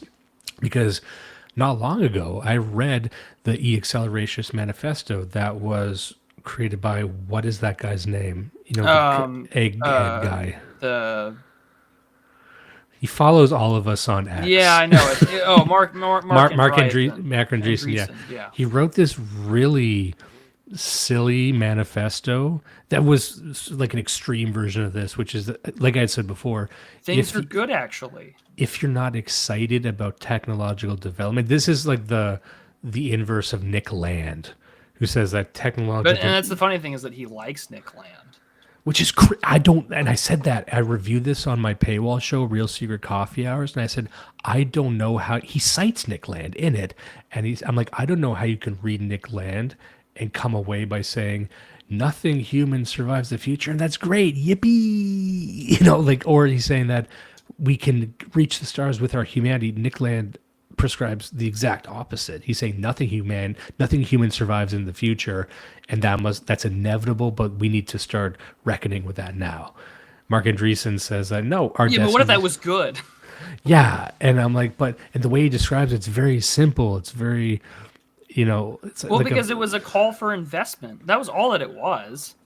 But if I'm an investor, I'm reading that saying, "Oh, you're not serious. Like, what is it? You're a dummy." I know he's not stupid. Of course not. No, it's you don't get that far in life by being stupid. Of course, but I'm like, but I don't know an investor that looks at that and says, this guy knows what he's talking about. Like, I would look at that and say, oh, this person's naive, but what is my money safe? Can I 10x with this guy who doesn't seem to see any downsides to what he's doing? To me, that's a risky landing place for capital. The guy who says, like, well, fuck, AI is just going to make infinity money in 5 years. That's inevitable. Well, it didn't. And there's probably a lot of angry investors right now saying, I expected this to 10x, and now I'm hemorrhaging money into this fucking shit. And I was really excited I gave Elon money to help buy Twitter with X and everything like that. I didn't expect it to become an Indian welfare system. Oh, by the way, I got another super chat here from Paladin YYX. Just tuned in. Wanted to say that thanks for all the great content. Fantastic work, guys. P.S. Prude is the best. I will not take that personally. I'll just say that's a nice thing to say. That's half of a nice thing to say. So true. That's a nice thing to say. Thank you. Someone's got a good point, Nokern. When forth comes the Judas and Geo stream? I mean, we have to set that up. It's inevitable. You want to talk spinal catastrophism? You want to talk something that can go catastrophically good or catastrophically bad. It's one of those two. But catastrophe is on the table. Because I'm the only guy that can get Judas onto a stream, really. He hates streaming. So putting Judas in the room with Geo, I'm talking myself into this, discussing the recent news about Kanye West. That's my dream. Don't do that. Do people like having bad times? I know I do. Please, no.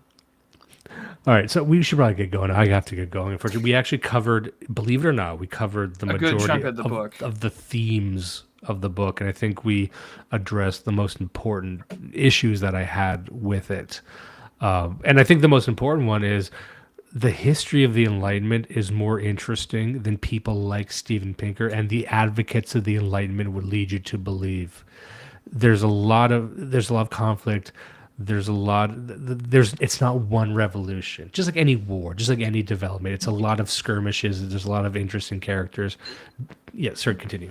This is why I really want to read. I know this is going to be a terrible, terrible read, but I really do want to read that book, the History of Western Decline. Because History of Western Decline. Which one's that? He mentions it in the book here. Hold on. It is called specifically Western Decline. It should pop up in the Control F here. History of Western, something like that. I'm gonna have to go find it now. As you're looking at that, I was going to call attention to a couple of comments. I like Record Deep, and it says, when you truly believe there's only one race, the human race, and you still manage to be a race traitor to all humanity. So true. I wonder, what kind of... I wonder who that constitutes. There's only one race, the human race. What race is it? Also have evil Sex Freakman, evil Nick Land be like, who's Nick Land? I'm Steven Pinker. I love that shit. This is the best comment section. We really do have... we all have the top freakazoids from each of our communities converging. The Idea of Decline in Western History by Arthur Herman. I want to read that book because he's like, there are 2 centuries of doomsayers. And I'm just like, well, I kind of want to read his book and be like, well, were the doomsayers right? Because he's just like, well, people like Schmidt and Spengler and Malthus and Darwin. And I'm like, I don't know, man. Like, I'm pretty sure that the Hour of Decision was right. I'm pretty sure Stoddard and Grant were right. I think the rising tide of color definitely happened. What else is next? I'm looking at it right now. I got it up on screen. I think this is from Nazism to 60s counterculture, from Britain's Fabian socialists to Freud to Robert Bly and Madonna. This work examines the idea of decline in Western history. Okay, we should have a look at that one. We should make that an episode. There's so many good books, man. I know this show could go on forever. I like balancing out just the books of our opponents and then the ones that we actually like. Just to keep people sane. We are doing Christianity and classical culture next, so everyone knows that we're not hurting you guys forever. Absolutely, we love you. We care about you. This is a show of peace. It's a show of love. I wouldn't be doing it. It's a show about one race, the human race. That just happens to be you guys in chat. Everyone's a fucking moron, except the people in the chat right now. What do I know? I'm just an idiot. Humans are stupid. Gay machines are smart. Fucking. I'm just saying the future's gonna be full of guys that they got the suck off machine. Who needs a woman? What am I saying? I'm just an idiot. Humans are stupid. Gay sex is Gay sex is smart. Bill Burr talking about his black wife. I was going to do a Bill Burr impression of that, but I don't think there's anything I could say that wouldn't get us demonetized. I don't think you can do a monetizable Bill Burr's wife joke. All right, we got to get going. I tell her to calm down and smile. It's the only way I see her in the dark. She's a very gummy lady, isn't she? She's a gummy broad. Oh, what can I say? I like older women. She is the worst looking black bitch on earth. I don't know. Man casually forgets we had Michelle Obama as first lady for 8 years. No, but Michelle Obama looks like she's a handsome lady. But fucking Bill Burr's wife. What a handsome young man. She's a strapping young woman. I think this is the funniest thing I get. This is the last racist joke I'll make for the evening. I always found it funny when people were just like, it's so bad that Michelle Obama is secretly a man, and it's just like, no.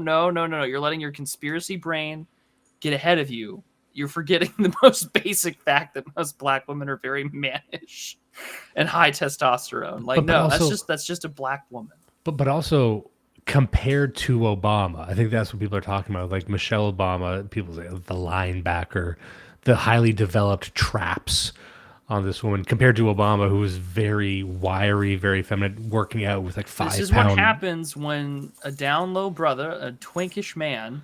Okay, so if you want to have a good time, chat, there's a 2003 article about down low black man. There is literally a guy they interview called Jigga with a J. Have fun with that, chat. This is just gonna one-shot Geo's mind. There's one last super chat I have here from Aramaic Discourse. He says, "That's a nice tomb you've got there. Be a shame if someone rose from it. Happy belated Easter, nerds." Well, thank you too, Air Meg Discourse. Christ is risen.